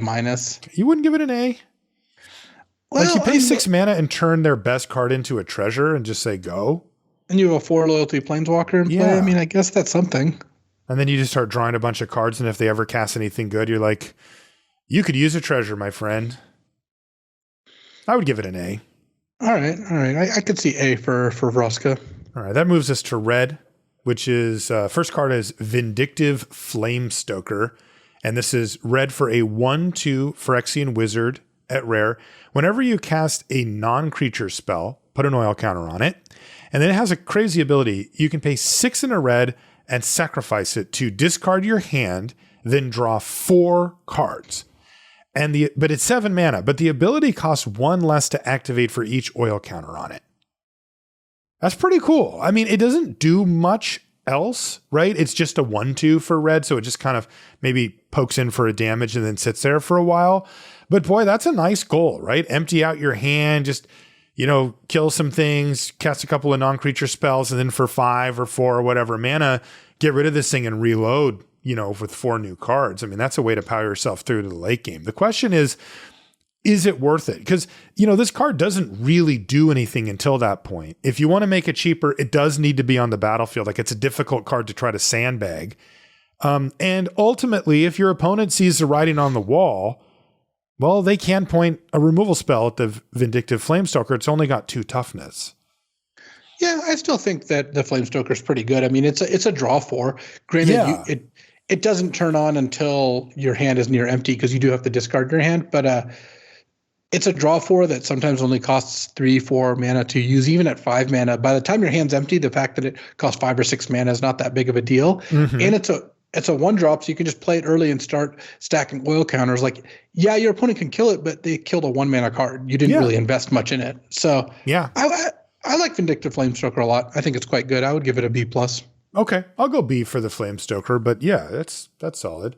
Red Sun's Twilight is next. It's red X for a sorcery at rare. Destroy, this is ready to be disappointed. Destroy up to X target artifacts. If X is 5 or more for each artifact destroyed this way, create a token that's a copy of it. Those tokens gain haste. Exile them at the beginning of the next end step. Boy, especially, you know, we like the other 2, and then we really like the black one, and then we get this. Yeah, I don't think Red Sun's Twilight's particularly good. It's like a sideboard A. You play against blue white, you're just going to be like, you know, the game's over. Yeah, the game's over. But it's just weird because I don't think it's main deckable. So no. Which is weird because they're just anyway. Like, the problem is you play against black white. Yeah, maybe you'll hit something. You play against red green, almost assuredly going to brick, or at least very likely to brick. You know, you play against white green. Oh, look, you're back to like mostly bricking. You know, it's just not enough targets just running loose out there. Yeah, well, give it a sideboard B, like B+, sideboard A. I mean, it's great against the right matchup. Yeah. Next is Slowbad Iron Goblin. This is 2 and a red for a 3/3 legendary Phyrexian Goblin Artificer at rare. It has the ability tap it and sacrifice an artifact to add an amount of red mana equal to the sacrificed artifact's mana value. You can spend this mana only to cast, because we needed a restriction, only to cast artifact spells or activate abilities of artifacts. So we're just going to rename this So Bad. It's a 3-mana 3/3. I mean, if you're in for that, you're in for that. Yeah. I think a lot of the red decks wouldn't mind that, but yes, I don't think it's very good. It's closer to So Bad than Slow Bad. Yes. It's like a C+. I would say it's a C. Another C. I mean, look at it this way. Like, at this point, in limited Magic, a 3-mana 3/3 is no longer like a C plus, even I know. It's B just minus. It's more like a C. Like that's just average. It's more like, what else are you doing? And this isn't doing much. Next is Urabrask's Forge. This is 2 and a red for an artifact at rare. At the beginning of combat on your turn, put an oil counter on it, and then create an X1 red Phyrexian horror creature token with trample and haste, where X is the number of oil counters on it. You sacrifice a token at the beginning of the next end step. I love this card. Yeah, if you can proliferate, this card starts to pop off very quickly. Or if you can just keep any type of stable board, right? Or if you just cast it early and you can wait. Once it's like 4/1, 5/1, 6/1. The times when this really doesn't do what you want is when you draw it and it's like turn 5 and you can't really afford to take a turn off to cast it. Yeah. You wait till turn 6 or 7, and at that point it's like, well, it's like turn 10 by the time it's really going. But when my opponent plays this on turn 3 and I don't have a fast hand, I feel like I'm under a lot of pressure, because it's like, sure, you the 1/1 and the 2/1 do nothing. The 3/1, it's like at this point, oh, I guess I have to take 3. Then the 4/1, and then the 5/1, and then at the point where you start chumping and they have trample too. Yes, you just end up in a spot where things do not work out. Yeah. Overall, I think that's positive. I agree about the downsides to it. I would give Urabrask's Forge a B+. Like, I want this card. I'll play it if I'm in any color that can put any extra counters on it, which red inherently has built in many ways. I'm kind of in. Yeah. I mean, in blue-red, you have proliferate, and even though I have found blue-red to be pretty weak, unfortunately. I know. I keep trying, man. I've tried. I've had the best-looking blue-red builds, and then I just lose to random combat tricks. Blue in red-green, this actually fits really well, especially since you've got ways to get extra counters on this between proliferate, Furnace Spellbomb, if you get a churning reservoir, all that sort of thing. Yep. So what grade do you like? I said B+. It's pretty high for a card I would say B. I think B is fine. Okay. Yeah, because remember, it can't block. It can't, it is not the perfect Magic card by any stretch. Next is Koth, Fire of Resistance. I heard you like mountains. 2 red for He's got mountains. For a 4-mana legendary Koth. This is rare. +2, search your library for a basic mountain card. Reveal it, put it in your hand, and then shuffle. -3, Koth, Fire of Resistance deals damage to target creature equal to the number of mountains you control. -7, you get an emblem with whenever a mountain enters the battlefield under your control, this emblem deals 4 damage to any target. I've opened this a couple of times and been like, ooh, maybe I should switch over to red. And then I read it and go, nope, probably shouldn't.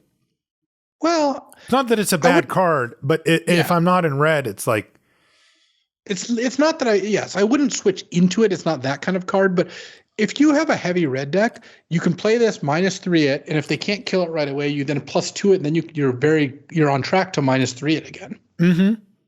So you get a couple of removal spells and a card out of it. Yeah, there's not a lot to complain about there. Yeah. It's a ton of loyalty. It is a lot of loyalty, especially when you play it. Like sometimes you're like, play it +2, and then threaten the -7 on like a stable board. Yeah. So I think Koth is like kind of like your average Planeswalker, where if you can play it and your opponent can't kill it, it's going to do some pretty good work.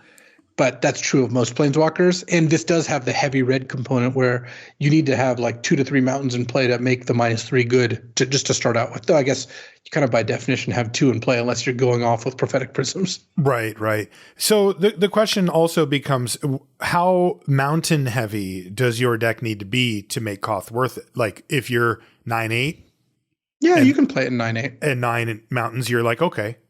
Yeah, because look, if you only have 2 mountains in play, you play it, you +2 it, you get your 3rd mountain. Unless they kill it right away, you can then play your mountain -3 and deal 3. Okay. So B+? B? I would say Koth gets a B+, yeah. Okay, B+ for Koth Fire. It's close to A-. Like Koth is good. Okay. It's just a little bit restrictive because of the mountains thing, but whatever. It takes care of itself. Solfim Mayhem Dominus is next. This is 2 red for a 5/4 legendary Phyrexian horror. And yes, this is the Mythic. If a source you control would deal non-combat damage to an opponent or a permanent an opponent controls, it deals double that much damage instead. And then you can pay 1 and 2 Phyrexian red and discard 2 cards to get the indestructible counter. Yeah, the trigger is less good than most. There's almost none, right? Just the Volt. It's thing. Like, yeah, if you Volt charge them, I mean, it's good with Cacophony Scamp, the 1/1 that taps to remove a counter to deal 1, because like tapping to remove a counter to deal 2, like that actually adds up really quickly. Right. But for the most part, it's a 4-mana 5/4 that lets you discard 2 cards to make it permanently indestructible, and yeah, that's pretty strong. Yeah. I like B+ for Sulfim. It doesn't quite have the support to make its static ability like amazing, but any time it pops up, it's good. And then you get the stats that you mentioned before too. Does it get into A range for you? I would say B. I would say B+. Okay. Next is All Will Be One. This is 3 red for an enchantment at Mythic Rare. Whenever you put 1 or more counters on a permanent or player, All Will Be One deals that much damage to target opponent, creature an opponent controls, or planeswalker an opponent controls. I actually think this card's awesome. It's a build around for sure, but I think it's a build around A. Just there's a lot of ways to put counters on things. The set is rife with them, especially in red decks. Like you play this, if you have any of the things that get a counter when you play a spell, you're just repeatedly pinging because it can hit creatures. And then if you play like something that has multiple counters, it gets to do 2 damage right away. Like it actually does a lot. Does it really? I'm skeptical. I hear what you're saying. Like Furnace Spellbomb becomes like a shock draw card. Card. I mean, and then of course there's the dream of like a big proliferate where you're just like, here's 5 counters on things. Yeah. I think that your average red-green deck would make pretty good use of this thing. And you can nug them or take out their you can also creature. nug them. Yeah.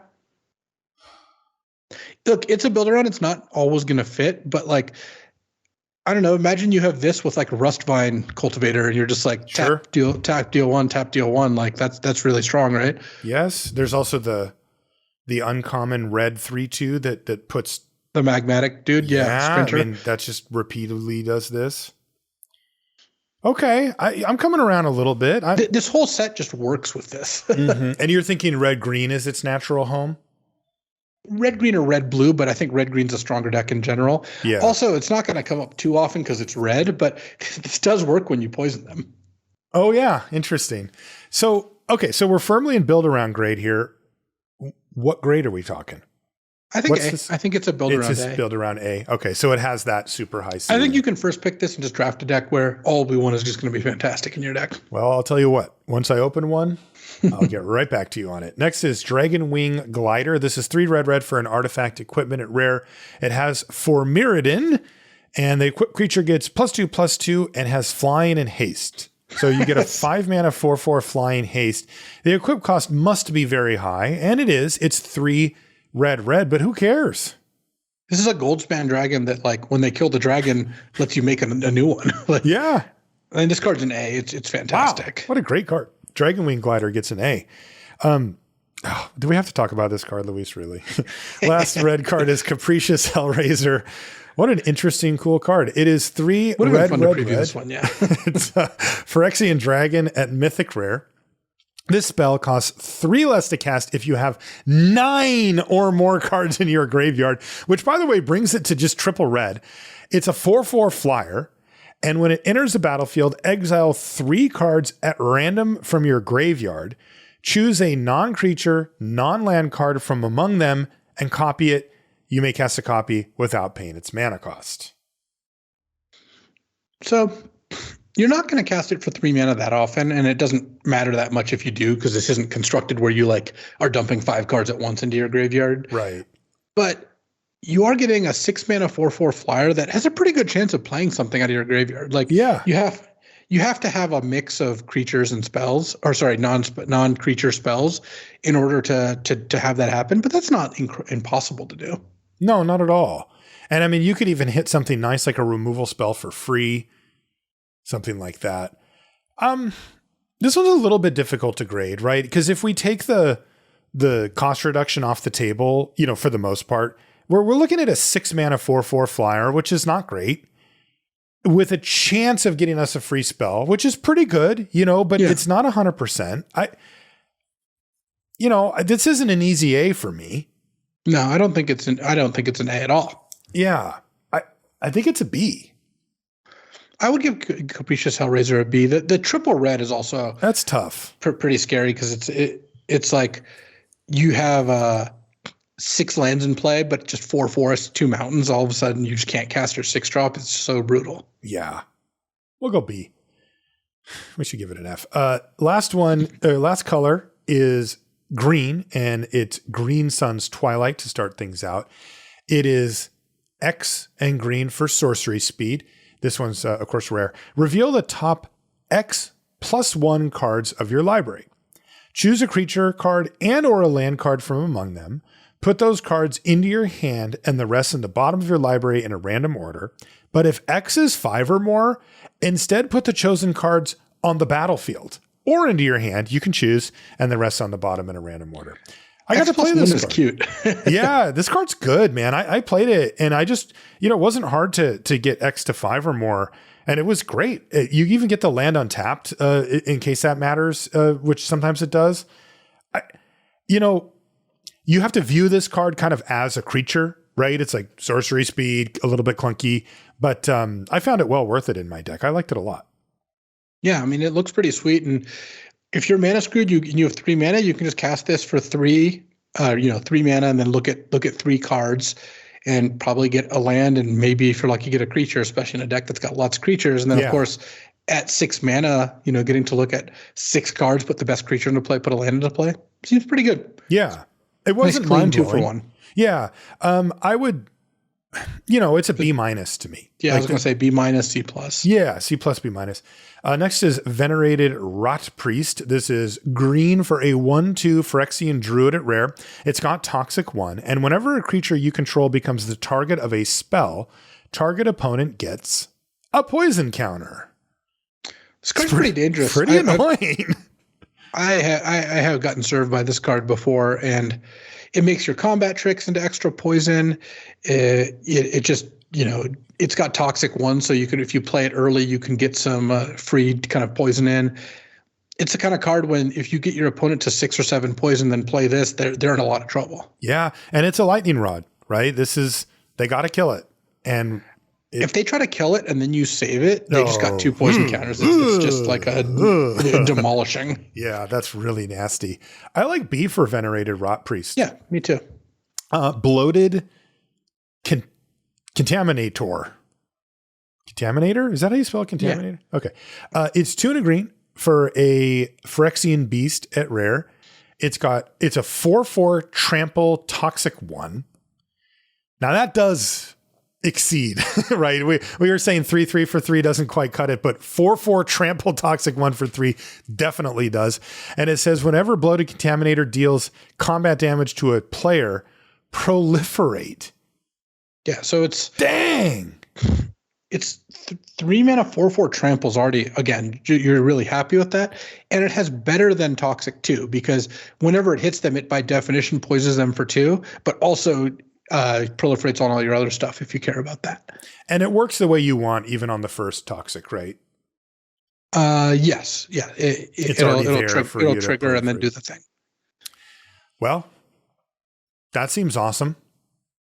Yeah. I mean, you're going to be happy with Bloated Contaminator in any deck just because of how big it is. I'm guessing that Bloated Contaminator is like an A-. Like, you think so? Yeah, I was going to say B+. It's right in that range, but the trample really does change the game. Yeah, I like A- for Bloated. I mean, this is just we call this card a pushed, card, right? The rate on this is just extremely great. Yeah, it's 3 mana 4/4 trample. Yeah. This next card's interesting. It's called Conduit of Worlds. It's 2 green for an artifact at rare, and it has static ability. You may play lands from your graveyard. And normally in limited, that has pretty low utility, but there's a couple of exceptions. There's Terramorphic Expanse, so you can just keep playing it out of your yard. So that's nice. And then there's also the spheres, right? So this actually gives you, it allows you to pay the mana sack, draw it, and then just play the sphere again. And if you're in a board stall or a situation where cards are at a premium, then, you can spend the mana and just sort of keep doing that. But it also has tap, choose target non-land permanent card in your graveyard. If you haven't cast a spell this turn, you may cast that card. If you do, you can't cast any additional spells this turn, and you can only do this at sorcery speed. But no matter what, you can play the land. So if you have that whole thing going, then you're good to go on that. But you can, pick a permanent from your yard and cast it. And yes, that is your whole turn, but hopefully you're using up your mana for it anyway, picking whatever the most expensive, best thing out of your graveyard is. I tried this card out and it does its job very well. Like it absolutely lets you take over, call it the late mid game into the actual late game, really well. The issue with it is that it's slow. It's 4 mana and kind of nothing happens. And if you're getting beaten down, you're like, hey, I got the table all set for my inevitability, but my life total just dropped down below 0 and I died. And I think that this card's going to end up proving to be on the too slow end of the spectrum, even if it is pretty good at doing the thing it's trying to do. Yeah, I think that this is again another card which, like, in the right matchup, you'll be pretty stoked to have. But yes, I think that it's going to be hard to just put this in your deck against the average opponent and have it work out well for you. Yeah, it's also worth noting that, like, if you top deck it late, you play it, it doesn't work the first turn because you've already cast it as your spell for the turn, so you have to wait on that. So there is really no way for you to avoid the very heavy tax of I paid 4 mana and just did nothing. Like that, you're just not getting around that. I had an opponent play this early against me and then, like, play this and then even replay a land, like they had sacked one of their lands. Mm-hmm. And then the next turn they, like, played a creature out of their graveyard. And I'm like, wow, this is going to be really tough to beat. But then it turned out that, like, them playing one spell a turn with this was just not actually that big of a deal, because they started accumulating spells in hand, and, like, you can just ignore this and play other things, but they spent 4 mana on this, and this format's fast. So I think this is probably more of a sealed / sideboard card than it is a card I'm going to be excited to have in my deck, honestly. I think so too. Also, we have to recognize that there are times when it doesn't do really anything. Like, you don't have any cards, any lands in your yard at all, which happens all the time in Limited, even if you're playing Spheres and Terramorphic. Sometimes you just, you have 3 of those in your whole deck and you don't draw them. And then there's other times when, it only lets you get non-land permanent cards back. And sometimes there's either none or the stuff in your hand's just better. So I agree with you. I think we should lean towards, like, on its surface, I think it's like a D or a D+. I think as a sideboard card, it's like a B+. Like, it can dominate some matchups. Next is Evolved Spinoderm. Is this a riff? Isn't this from... Oh, yeah. Blastoderm is the original. That's what it was. Right. And then there's Calciderm. Oh, yeah, which is the white one. Yeah. So this is 2 green for a 5/5 Phyrexian Beast at rare. And it enters the battlefield with 4 oil counters on it. And it has trample as long as it has 2 or fewer oil counters on it. Otherwise, it has hexproof. And at the beginning of your upkeep, you remove an oil counter from it. Then if it has no oil counters at all on it, you sack it. So it's a 5/5 hexproof, and then it kind of morphs into a 5/5 trample, and then it dies. Yeah. Or your opponent dies before any of that happens. I think this is great. I mean, you play this, your opponent's going to be under a lot of pressure immediately, and they can't kill it. And then by the time they can kill it, it's gotten a couple good hits in. And of course, you can just keep putting oil counters on it to keep it around. It's not that hard to do that either. Right. I would say this is a B+. Okay. Yeah, it's just a great rate, good stats, everything. The one drawback with this is it does 15 damage if you don't do anything else right. There can be draws where you play this, deal 15 to your opponent, and then you're down a card. And then you just lose it. Yeah, okay. But that's not that big of a deal. So if it goes from 2 counters to 3, then it loses trample and regains hexproof. So it just keeps looking. So, like, if you have instant speed proliferate and your opponent's like, haha, it's finally vulnerable, and then you can save it. Yeah, you can do that. That's pretty cool. This next card's nasty. It's Thrun, Breaker of Silence. This is 3 green for a 5/5 trample that can't be countered. It's a legendary troll shaman at regular rare, by the way. So 5 mana, 5/5 trample, can't be countered, usually doesn't come up. But it says, Thrun can't be the target of non-green spells your opponents control or the abilities from non-green sources your opponents control, which, I mean, there's a few green cards that matter here, but it's really only like 2 or something. So like the fight and the bite. But otherwise, it's just like they can't kill it. And then as long as it's your turn, Thrun has indestructible as well. So when you just throw this 5/5 trampler into the red zone, it doesn't even matter. Like they can't target it with stuff, but they also can't block, unless they have something bigger than it. Yeah, Thrun seems awesome. I mean, they have to have a fight spell to kill it. That's their way to kill it. And a creature of the appropriate size. And a creature of the appropriate size. And it's a 5/5 trample indestructible on your turn. It's just plowing in. So Thrun looks like an A to me. I don't really know how you deal with Thrun. I think it is. I've had a chance to play it, and you're like, how you get a little, what if no, that doesn't work. Well, what if, no, that's fine. It just like, Thrun's like, it's okay. I got this. Next is Nissa Ascended Animus. This is 3 green, and then another green, but they're both Phyrexian. So, we're talking up to 7 mana here, but down to 5. 7 loyalty at full price, but on the completed tip, you can get this down to 5 mana, 4 life, 5 loyalty, 3 abilities, +1, create an XX green Phyrexian horror creature token where X is Nissa Ascended Animus loyalty. Does that change with her loyalty? Yeah. So so it's constantly checking. Yeah. Okay. I think so. Yeah, it's a little weird, right? And then -1 is no. I think it's actually just on. I think it's just on creation. Okay. Yeah. I don't know. So we'll have to. Yeah. No, that looks like on creation to me. Okay. And then so that's great. Wow. That's insane. So like if you pay the full price, you're getting an 8/8. Yep. Yikes. -1, destroy target artifact or enchantment. That's not bad. Like that is at in this least set, that's pretty good. Killing something. Yeah. And then the -7, which it should be noted, you could do right away if you pay full price, is until end of turn, creatures you control get +1/+1 for each forest you control. And yes, they gain trample.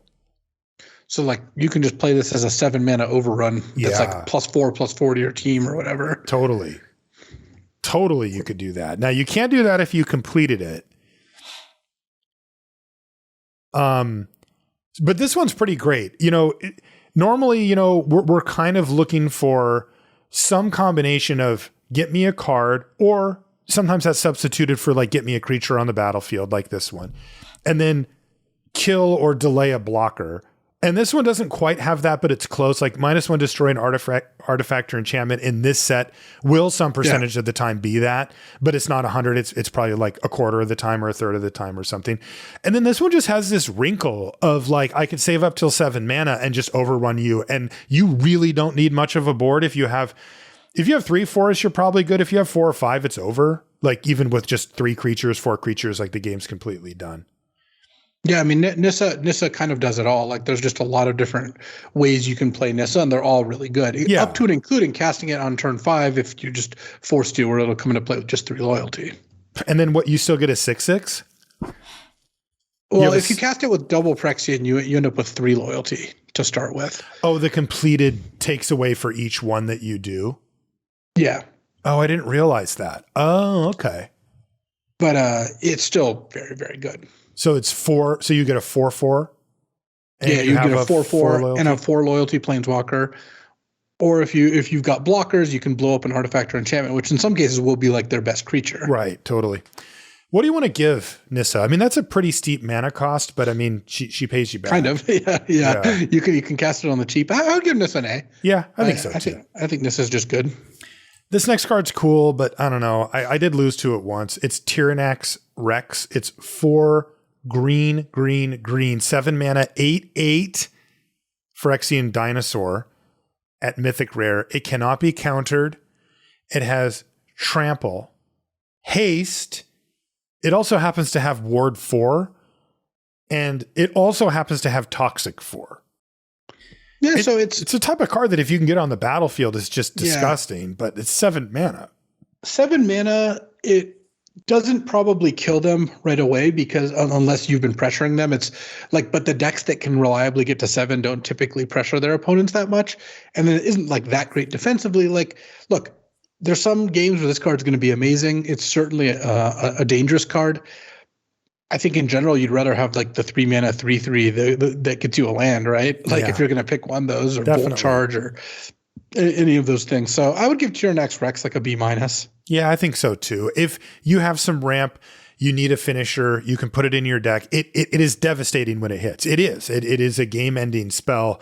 But boy, this format's pretty quick and low to the ground. People are playing a lot of 1-drops, and I just don't know if you want to look at your opening hand and see this card in it. Next one costs the same, although slightly different. It's also 7 mana. It's 5 green for Zapandrel, Hunger Dominus. This is our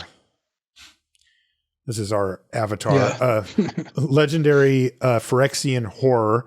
It's mythic rare. It has reach and it's a 4/6. So 7 mana 4/6 reach. And it says at the beginning of each combat, double the power and toughness of each creature you control until end of turn.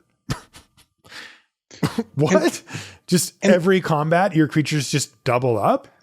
And that's each combat. So it also works defensively. So this is reach. An 8/12? It's going to be an 8/12 reach on their turn when it's blocking, which is awesome. Okay. And then it has 2 Phyrexian green mana and sacrifice 2 other creatures to get the indestructible counter on it. See, that's tough. This I like a lot more than Tyrannax Rex because first of all, you play it and it doubles the power and toughness of your other creatures, so it still has this like hasty offensive capability. But on the blocking side, it's an 8/12 reach and makes all your other creatures you want to block with very big, while also having the indestructible thing, which may or may not work out depending on how many other creatures you have. But I would say Zapandrel's still not like insane, but I would say it's like a B+. Like this is the finisher I want for 7 mana more than Tyrannax Rex. Agreed.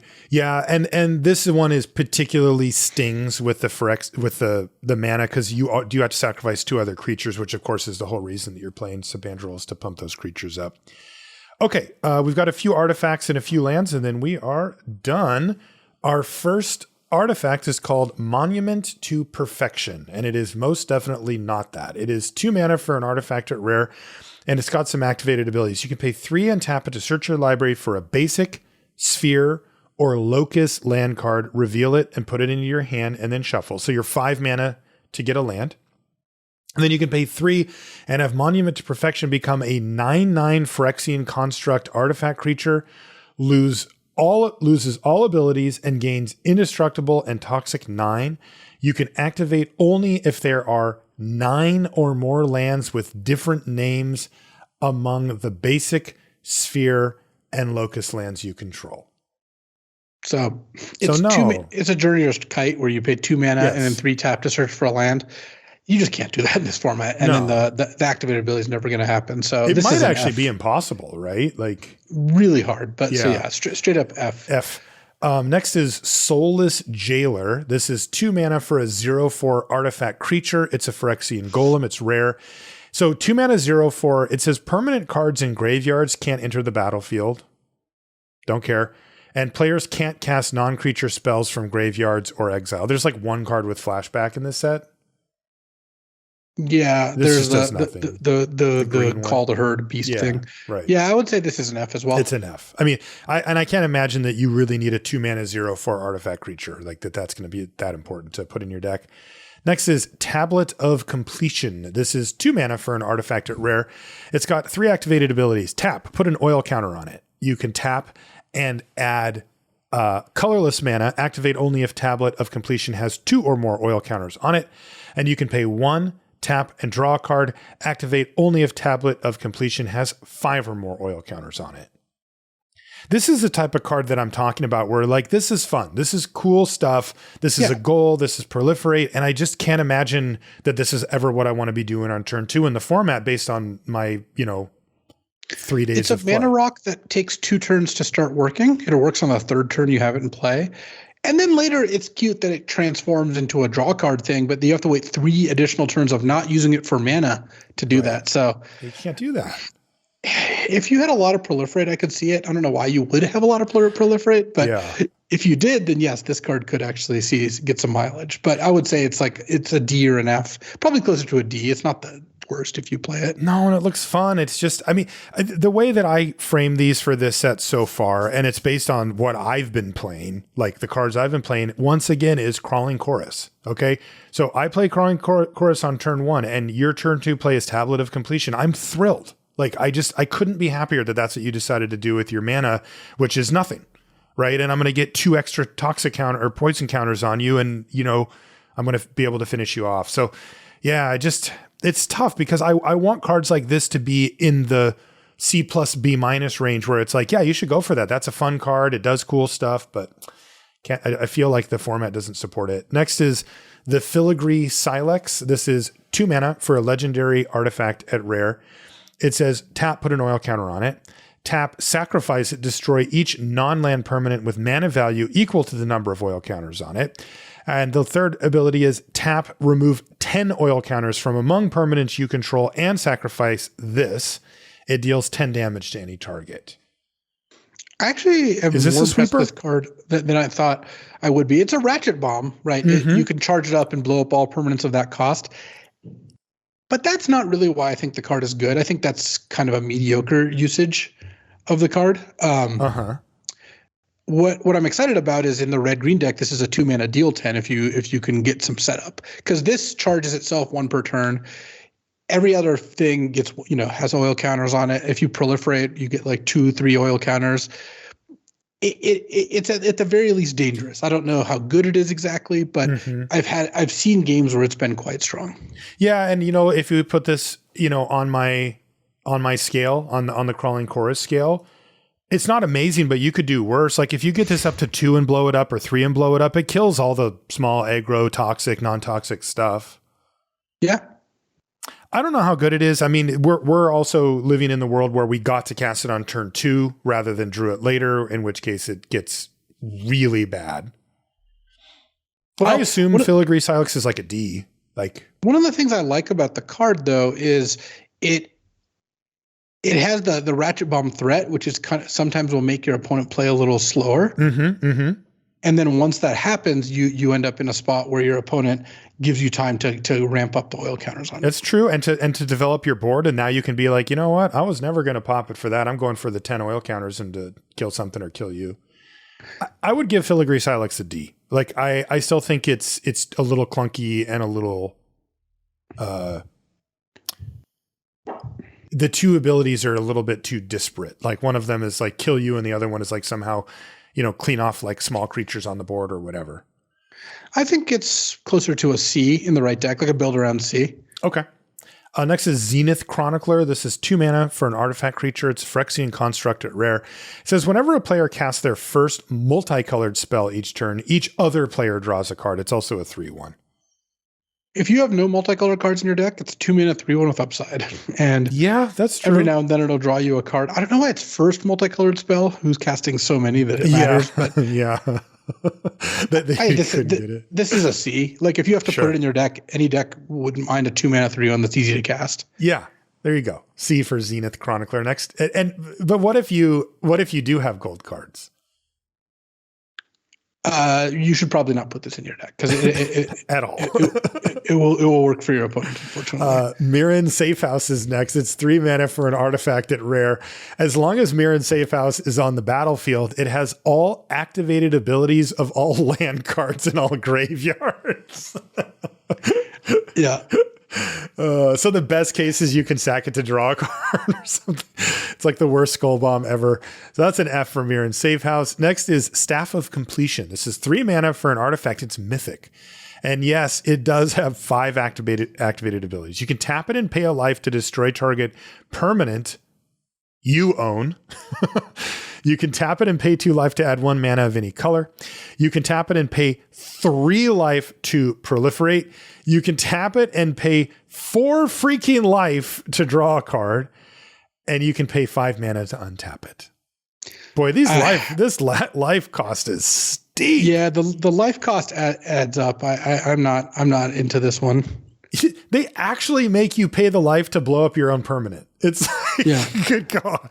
I mean, this looks like an F to me. I just cannot imagine a game where you could sustainably, like, you have to choose one or two of these abilities and then you're like kind of done, right? Like, Yeah. I would give it an F. I don't think I can imagine playing Staff of Completion. I don't think you should play that card. Ooh, new sword. Sword of Forge and Frontier. So we got a green-red sword. This is 3 mana for an artifact equipment. It's mythic rare. The equipped creature, and if you know the sword cycles that have gone back years and years, it's similar. It gets +2/+2 and has protection from red and from green. It says, and the equip cost is 2. It says, whenever equipped creature deals combat damage to a player, exile the top 2 cards of your library. You may play those cards this turn. You may play an additional land this turn. That's pretty cool. Yeah, I mean, if you hit them, it's great. It's like kind of like a draw 2 plus an exploration.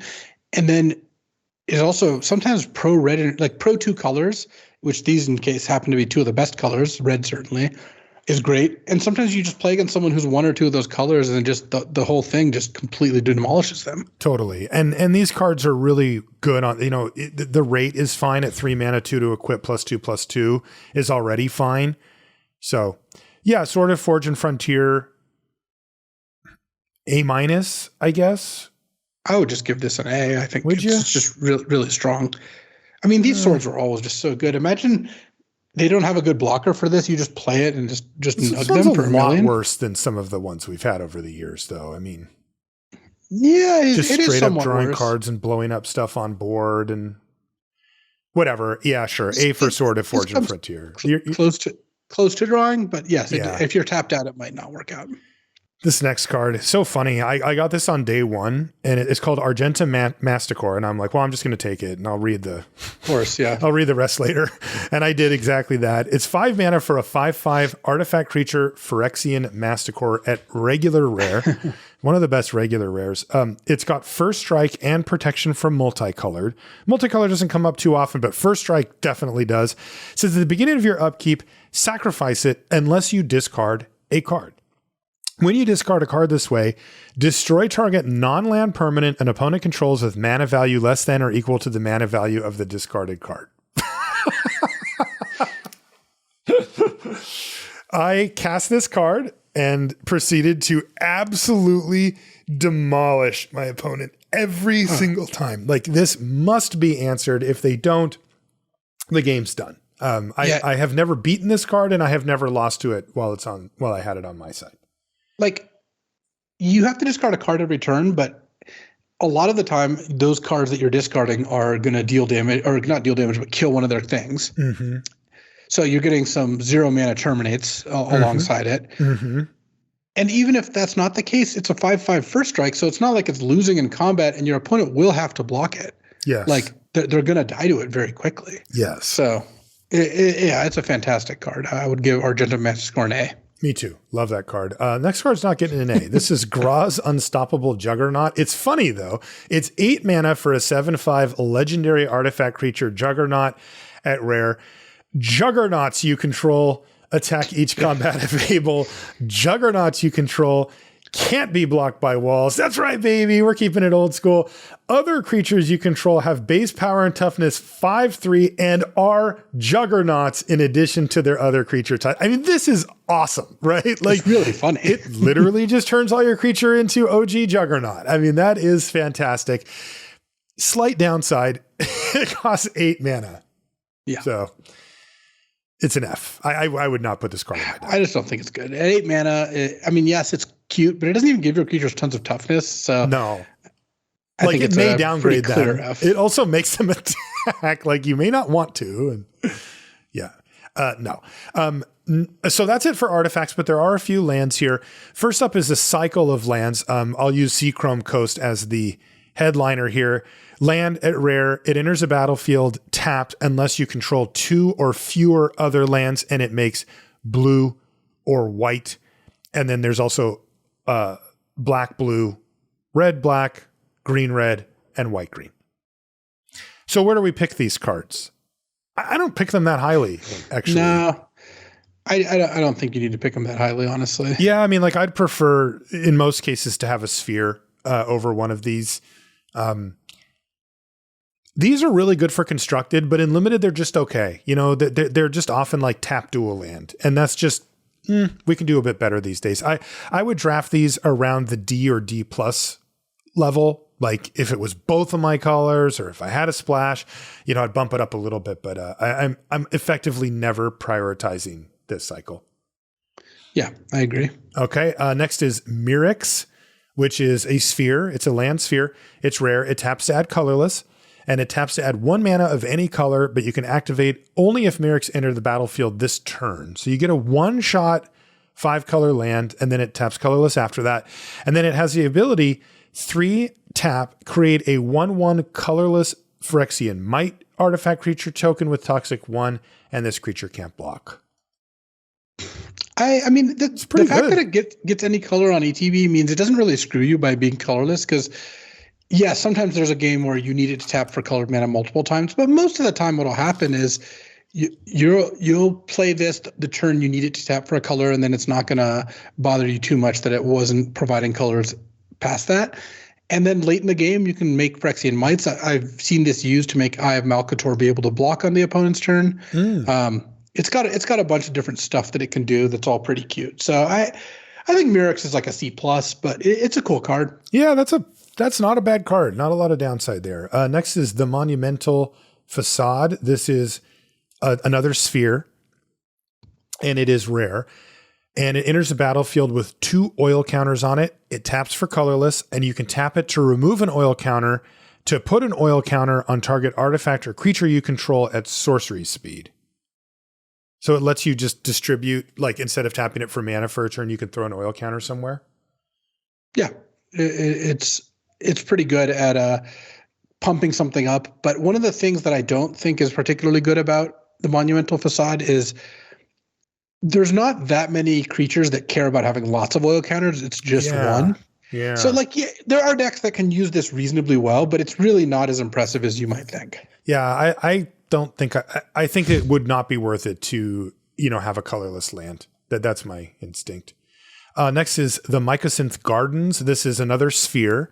This one is also rare. It taps to add colorless, or you can pay 1 mana and tap it to add a mana of any color. Now be aware of that is not a very powerful ability, though it can in a pinch get you a color. Yeah, it can do the thing. Mm-hmm. And then it's X tap, and it becomes a copy of target non-token artifact you control with mana value X.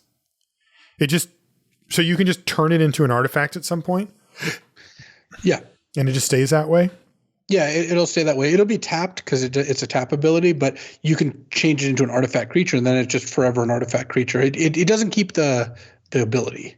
Mm-hmm. So it's just one shot. It's not. Yeah, that's kind of interesting. You can do that at instant speed as well. Huh. I have not seen this thing in play yet. Is that good? Like if you're blue white? I wouldn't play this in a deck without artifacts, because then it's just a bad, Shimmering Grotto sort of deal. Yeah. But yeah, in a deck that has a bunch of artifacts, I think it's good enough. I think I would probably play it. I would take it at like C+ range. You know? I think C+ for Mycosynth Gardens makes sense. The Seed Core is our last card, and it is another sphere. It's rare. It taps for colorless, and you can tap it to add 1 mana of any color, but you can only spend this mana to cast Phyrexian creature spells. And that means creatures that are the creature type Phyrexian, which is everything. Every creature in the set except like 5. So it basically taps for creatures. So any mana, 1 mana of any color for almost any creature. And then it has Corrupted. You can tap it to give target 1/1 +2/+1 until end of turn, but you can only activate it if an opponent has 3 or more poison counters. The joke being here with a might, right? Like that's kind of. Yeah. I mean, there's others. It counts for any 1/1, but those are kind of the things that you anticipate having around. Yeah, and if they've got poison counters, you probably have mites in your deck is sort of the deal too. Right. So where do you take? I mean, this is actually a pretty good Magic card, right? Like the given the fact that so many of the creatures are Phyrexian, you're getting actually a lot of flexibility out of just it being a land. And then if you ever get to activate this thing on a 1/1, you're probably doing something right. Yeah, I think that. Is this Seed Core Like, I think does it get into the B range? I think it's probably still like a C. It depends Okay. on how. Maybe like a C plus because it's free value, right? You get it out of Kinda. your land, and then you end up getting +2/+1 is pretty good. It makes your mites into like real forces. Yeah, and it's not sorcery speed, right? Like you can be like, here, attack with all these mites, and you figure it out, right? And the one that they block, you can pump if you get them corrupted. And it doesn't. Is this better that like? So let's just take the corrupted ability off. Is this better than a basic in this set? Like, are there without the corrupted abilities? Probably creatures? not. You'd need, because the problem is it doesn't cast spells. So let's say you're playing it in black-white and you have 7 spells and 16 creatures. That's close. So it's kind of still kind of taps for free. colorless, but not. Yeah, so it isn't really free at all. I think C for the seed core. Like, I think if you're going to have some mites around and a decent creature count, I would put this card in my deck. Yeah, I think that makes sense. What do you think of the set overall? That was our last card. The rares, I mean. I think that the rare planeswalkers are a bit rough. Like those are. Oh, I hate them so much. Those are just tough. Like some of them are really hard to beat, and you run into them at a pretty high frequency. I haven't played against the Wanderer yet, or the Wandering Emperor or whatever, but I played against all the rest of them, and Kaito multiple times. It's a hard card to beat. Yeah, I played against Kaito. I have yet to play against Kaya. Somehow dodged that bullet, but the Wandering, that thing just destroyed. I was like, this is ridiculous. Yeah, I mean, one of the common complaints about planeswalkers is that they make the whole game revolve around them, and they do. Like, that is what they do. That's not necessarily bad to have some amount of the time, but when you get to the point where it's like very frequent, I think that can be tough, because when your opponent just goes like creature, planeswalker, and you don't have a good attack, like it kind of feels like the game's just over, right? It does. And for some reason, like they decided to make it even harder. Like the Eternal Wanderer has this, only one creature can attack it. Right. The other one is called has hexproof. It's like, what? Like we needed to make these more resilient, like it's already almost impossible to kill them. I don't know. Feels a little bit weird. And then also this could just be, the early subset of cards that I've been drafting or whatever. But I have found that recently when people play Planeswalkers, I look down at the removal in my hand and it always says, or Planeswalker. And I'm like, oh, okay, well, that's not actually the end of the world. And that hasn't happened here. Like every time they play one, I look down and I'm like, well, I've got this pacifism or something that doesn't do anything against the Planeswalker. Well, the pacifism in this set, the common white one does actually work against Planeswalkers. Okay, yeah, but I get what you're saying. Maybe I had the blue one or whatever, but yeah. So I don't know. I'm skeptical. Like I think that's the type of thing that is that's dangerous territory because they can take over the game. The other rares look pretty cool. The cycles are cool. The what's it called outside of the red ones, the sunset ones or whatever. Yeah, those are pretty cool. Yeah, and then the big mythic indestructible things are pretty cool too. All right, well, let's call it a show there, Luis. Hopefully we get a chance to draft all of these great rares. You need to get your hands on all of these before you get to the Pro Tour because it's coming up in not too much time here. And hopefully you'll be all prepped up for that as well. We should mention, I mean, I guess we'll see when people listen to the show, but we are doing the showdown tomorrow against the Lords. So is that tomorrow? Yeah. Uh-oh. Did I agree to that? you have that in writing? I do. You tentatively did. Oh, no. Well, we'll figure it out. Yeah, maybe don't tweet that quite yet. Let me... We haven't yet. I have tennis. All right. Well, we'll figure things out. Yeah. So we'll have to High stakes showdown, really organized for it, Yeah. God. All right. Well, let's call it a show there before we screw up anything else. If you want to find Luis or I on social media, I'm Marshall_LR and Luis is LSV. You can find all things related to the podcast at lrcast.com. I want to thank our sponsor, TCG Player and Channel Fireball, for their support, as well as all of our Patreon supporters. Thank you so much for supporting us there as well. With that, we'll see you next week. So I wanted to weigh in on the state of the format here. Both not just exactly what's going on in the format, but also the discourse around it, because the discourse is always fun. So here's one of the normal patterns when a new set comes out. Day one, it's like, day 1 to 2. This is one of the best formats of all time. This is an all-timer. We all love it. Then it's like, there's too many bombs in this format. And then it's like, oh, the format's really tempo-oriented, right? It goes through this cycle.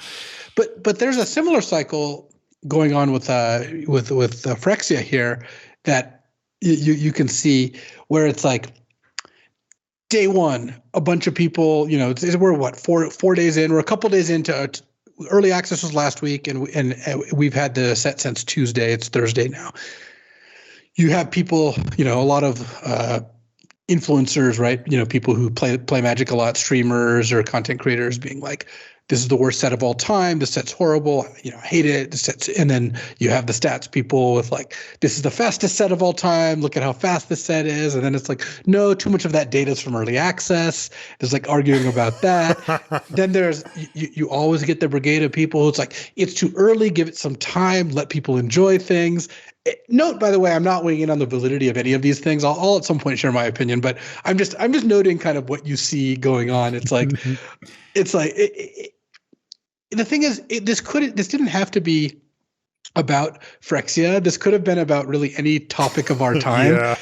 This is it's like, there's the people who love it. There's the people who hate it. There's the people who are mad that someone's expressing the opinion they have about it. Like, just let people enjoy it, or it's too early to tell, or other people, what are you talking about? I've seen enough. I know that this format sucks. Totally. Like, that's not going to age well. So going into this, again, before I say what I'm thinking, I have some advice for people trying to determine. One, try not to let what other people think about something sway you too much. I'm not saying sway you none, because look, part of the reason people follow or engage with what other people are saying in terms of like content creators, or like you watch someone stream or listen to, say, a podcast, is because they value the opinion of the person they're listening to, and that's fine. Like, it's reasonable to look at someone's opinion and think like, they play a lot. I trust their opinion. They think the set sucks. Now and I believe them for X, Y, and Z reason, or I'm a little more likely to think it's bad. But you also have to kind of make the decision for yourself. Look, a lot of people love Neo. I kind of didn't. I can't necessarily even explain fully why. It's got a lot of the things that I tend to like about sets. I just didn't find it that interesting. And likewise, I liked, Bro a lot more, I think, than like the consensus. You did too. Like we were higher on it than like, I think, the average person, or even the average like influencer or whatever. And at the end of the day, like, just try to dial in. Do you enjoy the thing? If you enjoy the thing, it doesn't matter if other people don't really. You're allowed to have a different opinion than other people. Totally. That said, it's also pretty useless to try to like convince someone else that they enjoy something or don't. Yeah. Like, it's fine if they, if you want to have a debate on the merits where someone's like, no, I think this one's better because of it, the X, you're like, no, actually, I think Y, and you can have a discussion. But like, let's be real, most of the discussions online aren't really that measured. It's a lot of worst of, best of, this makes no sense. This is, how could you think that? And yeah, I don't really get the yelling at people to like not express their opinions either. Like, it's okay to say you don't like the set. It's totally fine. And look, if you're someone with a big following and you want to say that, that's your business. I don't care. Like, I think it's fine. Like, I don't really get the reverse, like, oh, let people enjoy things. Don't express if you think the thing's bad or it's too soon to make an opinion. It's like, no, you get to make an opinion as soon as you want. You're the one incurring the risk. If on day 1 of a format, I just, plant my flag and this format sucks. I went 0-3 the first 3 drafts I did. I think it's bad. And then a week later, it turns out this is a format's like a beloved all-timer. I just look like an idiot. Right. I should lose some ground there. Right. Just let me lose the ground if I'm wrong. And if I'm right, then it's not going to help to yell at me. So I find a lot of the, like, again, I haven't really weighed in too much. I did tweet yesterday about it, but my tweet was basically like, in week 1, I didn't like Bro that much. By week 2, I liked it a lot, but also I'm not enjoying Phyrexia that much. And That's kind of where I'm at. I think the format has some issues. I'm sure we'll dive into them more as the show goes on and as we get more kind of games in. I think my biggest qualms, I already can tell, is going to be that too many of the mechanics don't do anything. Proliferate doesn't really do that much. Toxic only does something. Like, I like Toxic more than Infect. I think doing normal plus poison damage is kind of a cool way to go about things. But again, it's like getting them to 6 poison and 5 life is a pretty disappointing experience. And like, it makes that not work out all that well. Too many of the color pairs are bad. I think at the end of the day, the two main things that keep me drafting a format are, is the draft portion interesting? Are there a lot of different things to do in the draft portion? And is a lot of are a lot of the color pairs viable, right? Like, I don't need all 10 because I think that's not a realistic kind of goal to hit. But if like 6 or 7 are viable, that's a really great start. If 5 are viable, that's all right. Phyrexia, I'm feeling like a lot of them just right off the bat are like blue, black, blue, red, blue, green, blue, whatever. I just generally don't think it's a good idea to be in them. And when a whole color kind of sucks, that kind of cuts the legs out of a lot of the potential draft things. And then, are the games fun and interactive? And the games have been a little less than that. So we'll see where things go. I encourage you to form your own opinions on it and let other people form theirs. I find the whole thing very amusing when people just go off. But yeah, we'll see. I mean, the sunset show's in a couple weeks, so we'll have a good time until then.